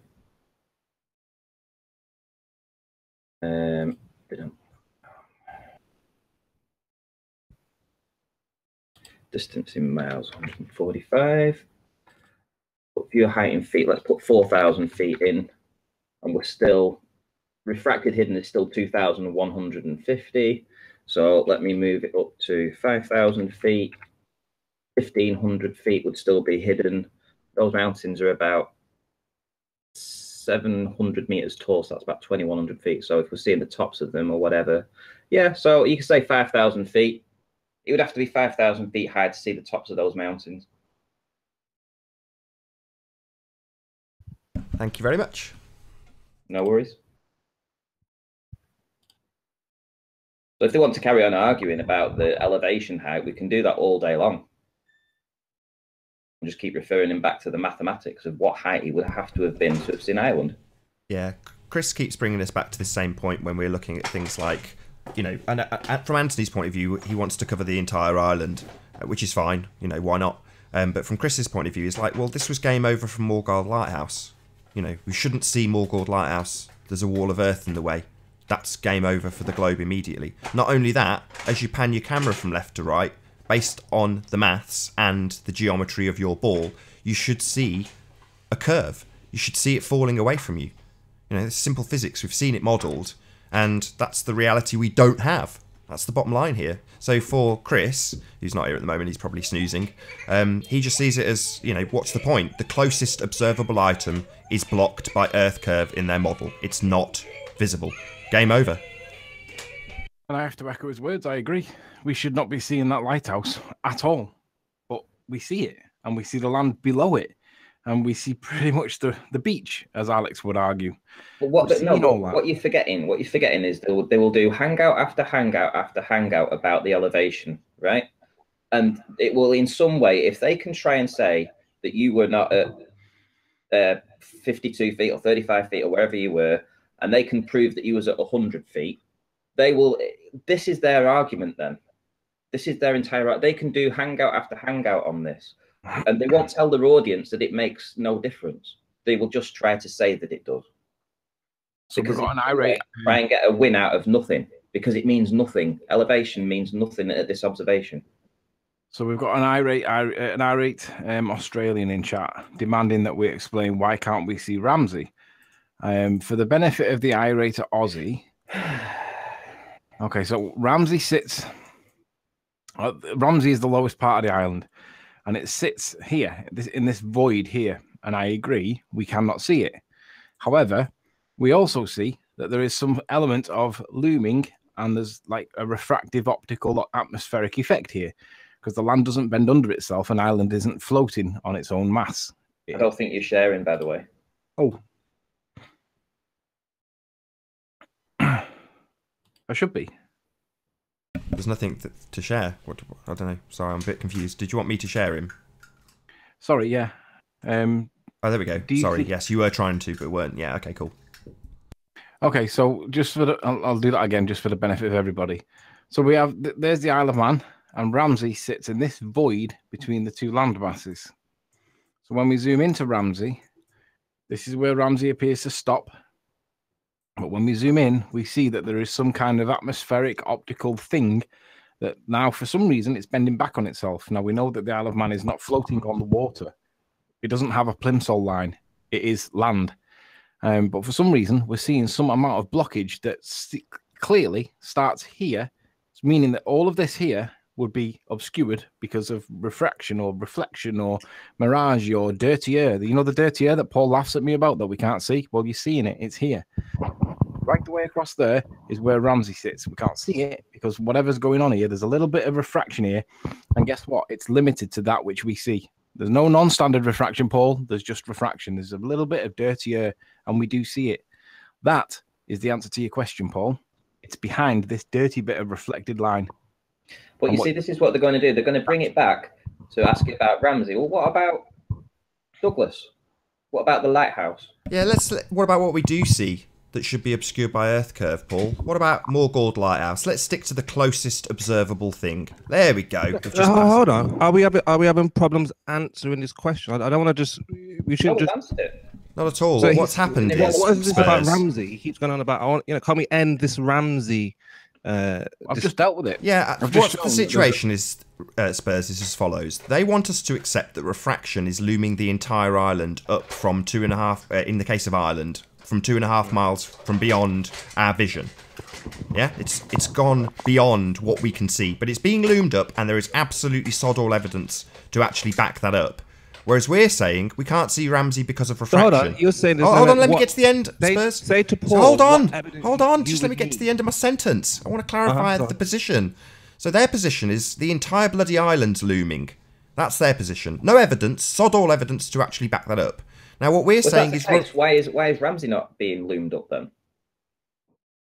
Well, yeah. If that's question, the whole island is being loomed up. Well, what happened to Ramsey? Why aren't we seeing it? Exactly. Yeah, that's a really so let's flip that back on you, Paul. Why aren't we seeing Ramsey if the entire island's being loomed up? Because in our model, we just demonstrate the refractive band that we actually see evidenced in the image, and then talk about refraction. Then something that you have never done ever. All right, but let's say you just said there's no evidence. So what evidence would Paul have to bring for you to, agree with, or you said the word there's no evidence. So what do you mean? What does Paul have to do? Well, he has to demonstrate anything in the image that would suggest that the entire island's looming up from beyond 2.5 miles of drop in the case of Ireland, and 51 miles beyond, 51 miles in the distance in the case of Lagness Lighthouse. All of this must be loomed up to the horizon. There's no evidence of that whatsoever. None. So there is evidence of refraction, and that evidence is being used by us to demonstrate why we can't see Ramsey, because it's evidenced in the image. No, I'd like Paul to clarify, actually. If the whole island is being loomed up, why aren't we seeing Ramsey? Now, Paul's position would be that it's much clearer. It should be there clear as day. Well, what I'll say for our side on it is that we see clear evidence of something optical that there is no science for, because we don't live on a flat Earth. That's why we don't really have a proper name for it, because we don't know what we're looking at, because there is no science for it. We don't have $52 million a day budget, etc. But we can clearly see that Ireland does not look like that Isle of Man does not look like that in real world. So there is something that sits on the horizon at that height, and it's blocking out all of Ramsey. So if it's all being loomed back up because of curvature of the Earth, Paul, why is Ramsey not being loomed back up because of the curvature of the Earth too? It's a fair point, Paul. You can ask where it is. Well, we can explain it on the evidence. It's sat behind a layer of dirty air or mirroring or refraction or whatever. But why is it not being loomed up like all the rest of the island, Paul? Well, why are you trying to trick, and why are you, what's your point? You were just playing games. I thought you was a scientist or something. Shouldn't I think that most people will, like, if you ask Paul for something, like Nathan's just asked, I think most people will see through if it's a trick or not. Yeah, it is. And to be fair, all we're doing is just playing him back at his own game, which is basically, if he's saying the island's loomed up, then why aren't we seeing Ramsey? Yeah, that's a good point, that, Ramsey. But it makes more sense, in my opinion, or in my assertion, that this is clear evidence of something, and we're not seeing Ramsey underneath it. There's a hotel in Ramsey that's 10 stories high. Paul claims it's 16 stories high, but Paul's got this he's got this like over exaggerated perception of size. So he thinks something that's only 10 stories high is 16 stories high, but that's sat in this horizon line of block dirty air that we can't see, but can see, but they ignore.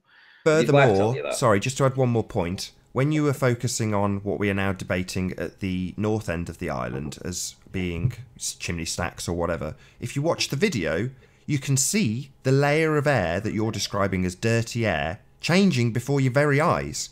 In other words, the atmosphere is far from linear. It's not consistent everywhere. You don't have perfect air.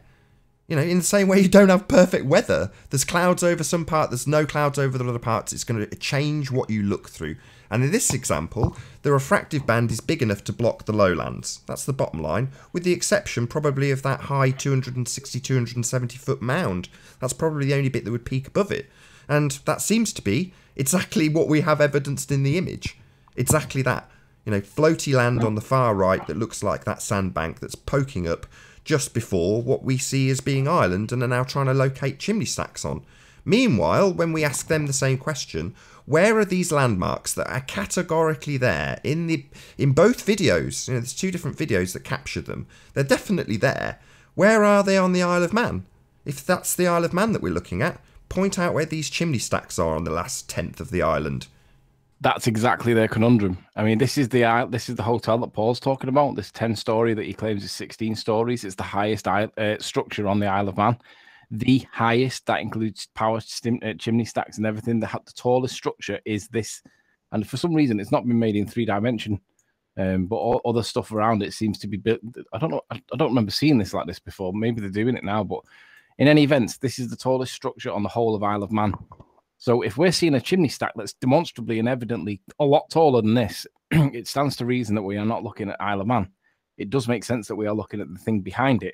And what I also want to add to that is when we do look at the video, you see that there's a boat in the foreground somewhere, and it would make sense that the boat would be on the water rather than floating on the land because boats live in water.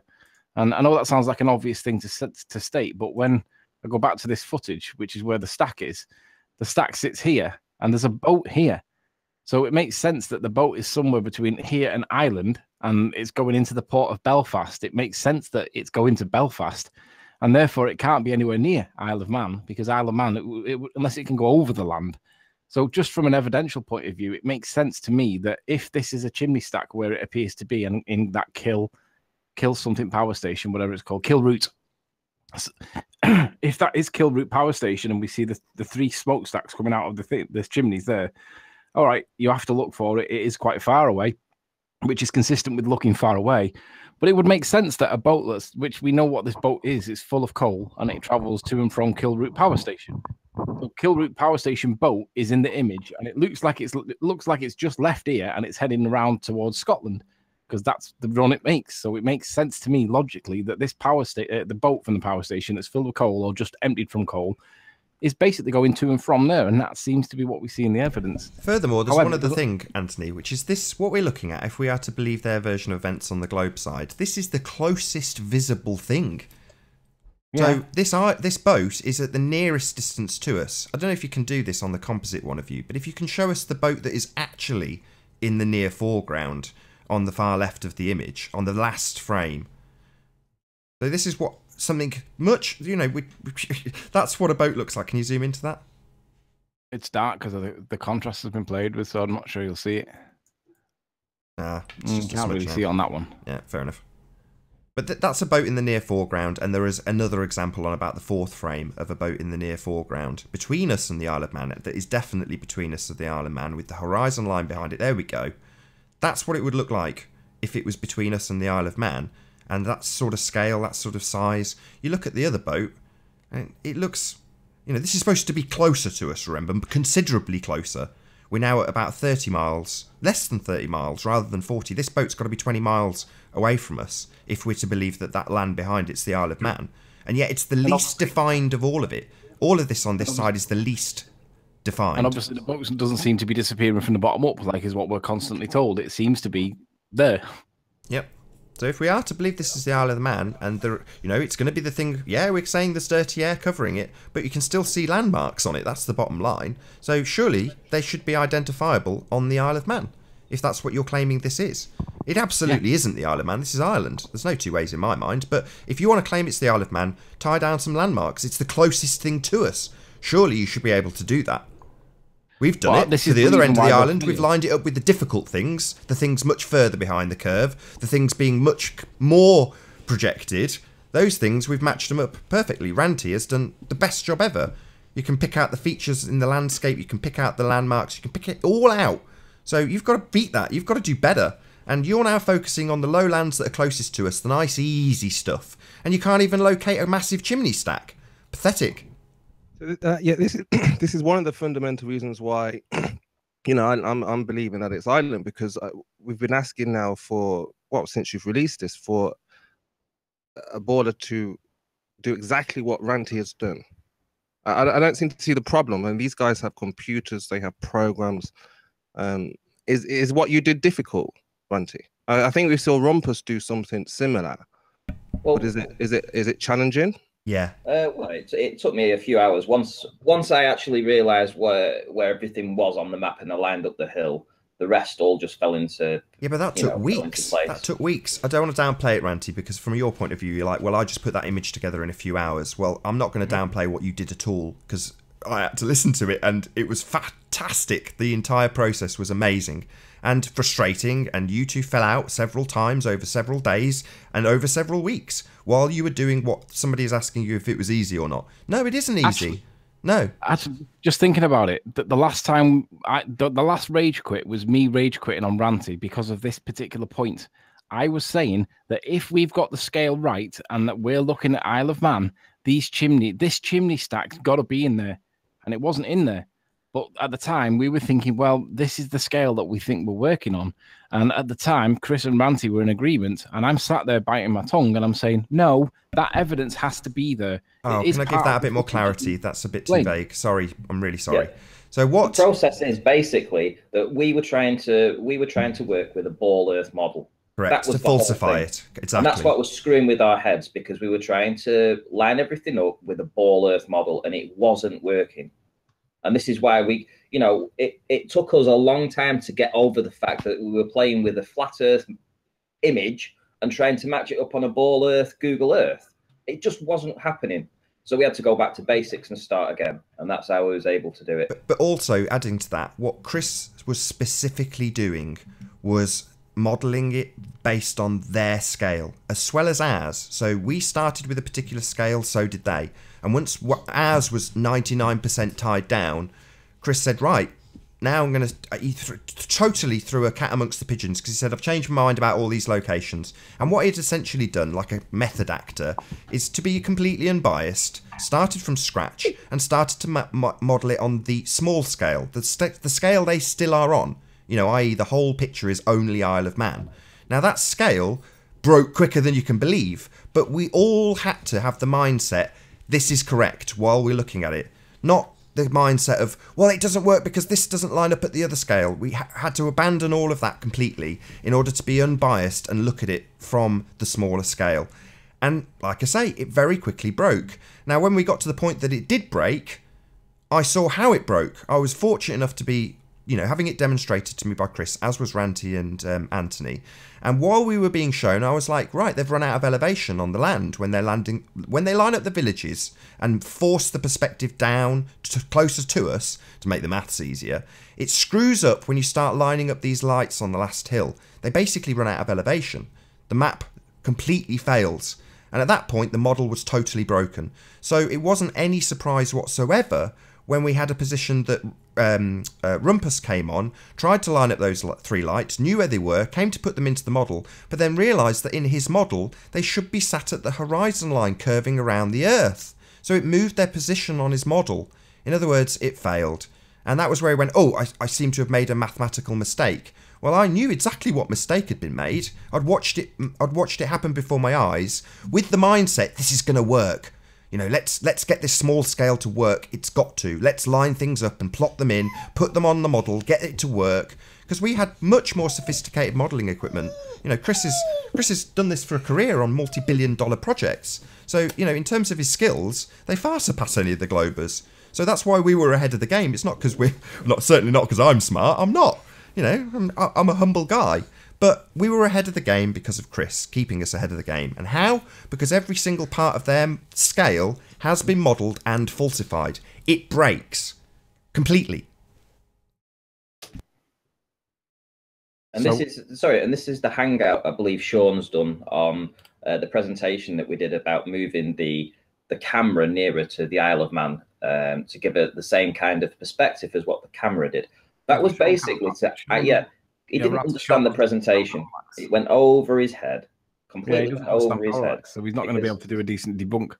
Yeah, this is why you've got to come in and debunk it, because show your eyes. Let's see the colour, the whites of your eyes, gents. Well, I know that you're claiming that you're on protest, but the reality is you've got nothing. You have literally got nothing, because whatever you come in with, you're going to be walking out with your tail between your legs, because the evidence stands on its own footprint and it stands on its own merit.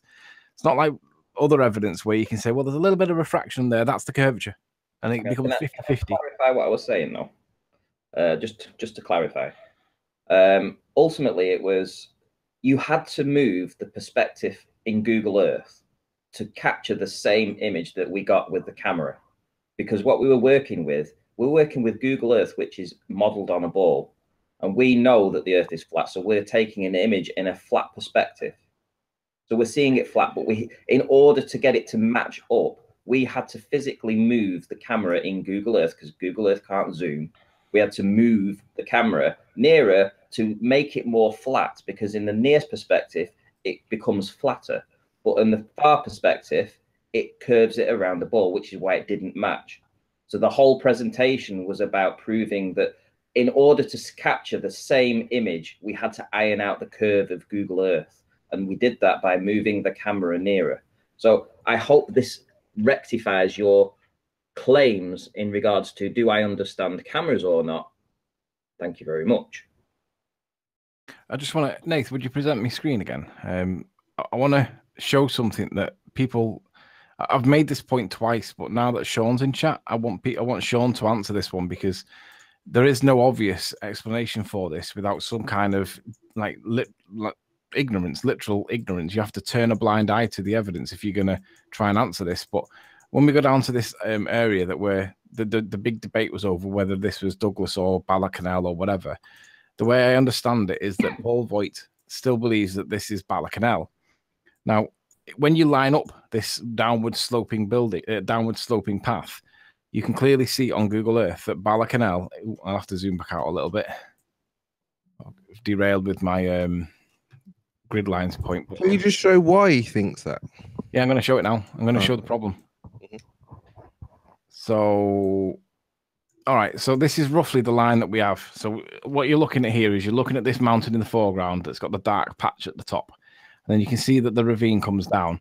And if we go back to the evidence, you can see that this is exactly the point that we're looking at. There's the land where it goes. Oh, let me zoom out a little bit. All right. So there's the land, the black land that goes up, and it starts to come down.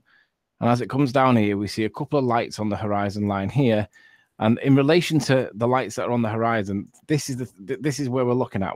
So Laxey, the town of Laxey is in the ravine, so you're not going to see Laxey. That sits behind here somewhere. And then we have this in the corner. But what we also have something that's here on Google Earth, which would be Bala-Canal. But the problem is Bala-Canal sits at around about anywhere between, like, down here is 220, in the middle's 300-ish, 350, so like 300 feet. But I'm at 52 feet. So this is above me. So if we're on a flat plane, you're going to be looking up to this, and you're going to be looking up to the road. So from underside, you're not going to see these buildings because they're here, but I'm looking up to them, and the road is above my head, which is consistent with what we're looking at. In contrast, when you look down to this part where we do see buildings, you come down to the corner, which is Baldrine. Let me spin it around a bit.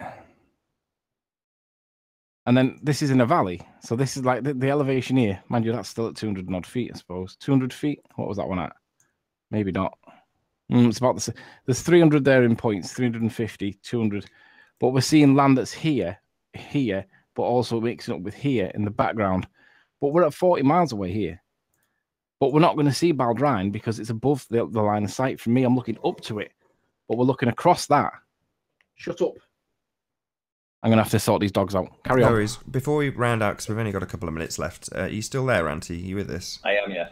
Can you bring up your high contrast, unedited, and Google Earth images that you matched up? Because I want to show the audience the benchmark. Right, okay. This is basically what someone who wants to claim that they've lined up landmarks has got to do. They've got to go to this effort and show us that it matches. I'll just present you, Auntie. Bear with me a second. Okay. Yeah, just so the people can gauge how difficult, actually spotting each, landmark and lining them up. I think this is what the borders are struggling with. They keep on calling debunked, but they don't understand the idea would be to say this is how we line up Google and a photograph, and this is how you have. You see the difference. So basically, Sean and Sly, something like this has to be like this. This is what we're calling it. This is how, so we can analyze how you line it up. Yeah, I mean, if you want to try and do your own with this, you have the composite now. There's no excuses for this. You should be able to work with it and do a similar job and tell me where this is wrong. So can you go to the Google claw hand, you know what I'm talking about, and then just zoom in on that on the Google image, just if you can make it bigger on the Google, and then start from there. Here we go. So if we look at this feature, and then we look at it in the image, in terms of its match, it needs to be a bit higher on the lower one, I think. But there's the houses on the hill, comes down into the ravine, You can actually see the contrast, the colours here, the white, and then it's like a love heart shape. You can actually see it here. So clear. Comes down the hill. This is the Claude. You can see with the mountains in the background. Look, you've got the mountain coming down here, the mountain coming down there. Just click hide on that. The mountain rising up here. Click hide on that box. You keep moving. Just click hide on it. Click hide on that. Oh, right, okay. Sorry. And yeah, this is exactly, this is where is it Baldrine or Bala-Canal? Bala-Canal. That's Bala-Canal here, at the bottom of the hill. And the important point with that is that's what Anthony was just pointing out, that we're looking up at that. We're below this. So it's being blocked by the ridge. We can't see the houses because we are looking up. Only possible on a flat plane. We're not looking down on this, which would be necessitated by us being on a curve. We're not. We're looking up at it at about 40 miles. You can see the hill, and then the hill just to the right of the hill underneath it is where this Bala-Canal is. So you've got the hill which comes down here, bottom of the hill, and that's Bala-Canal in this area here. And then when we move across, we come up to Baldrine, which is facing where Anthony. This is on a side angle. So you're not going to capture many buildings looking from the side, but these ones that are facing you, they're the ones that you're going to see, and this is exactly what we do see. And with that, I'm going to say, first and foremost, a huge, massive, enormous thank you to all of the live audience for tuning in and sharing this show. Be sure to, if you've not done so already, like, comment, share, and subscribe. I've been Nathan Oakley, and I will see you all in the next video.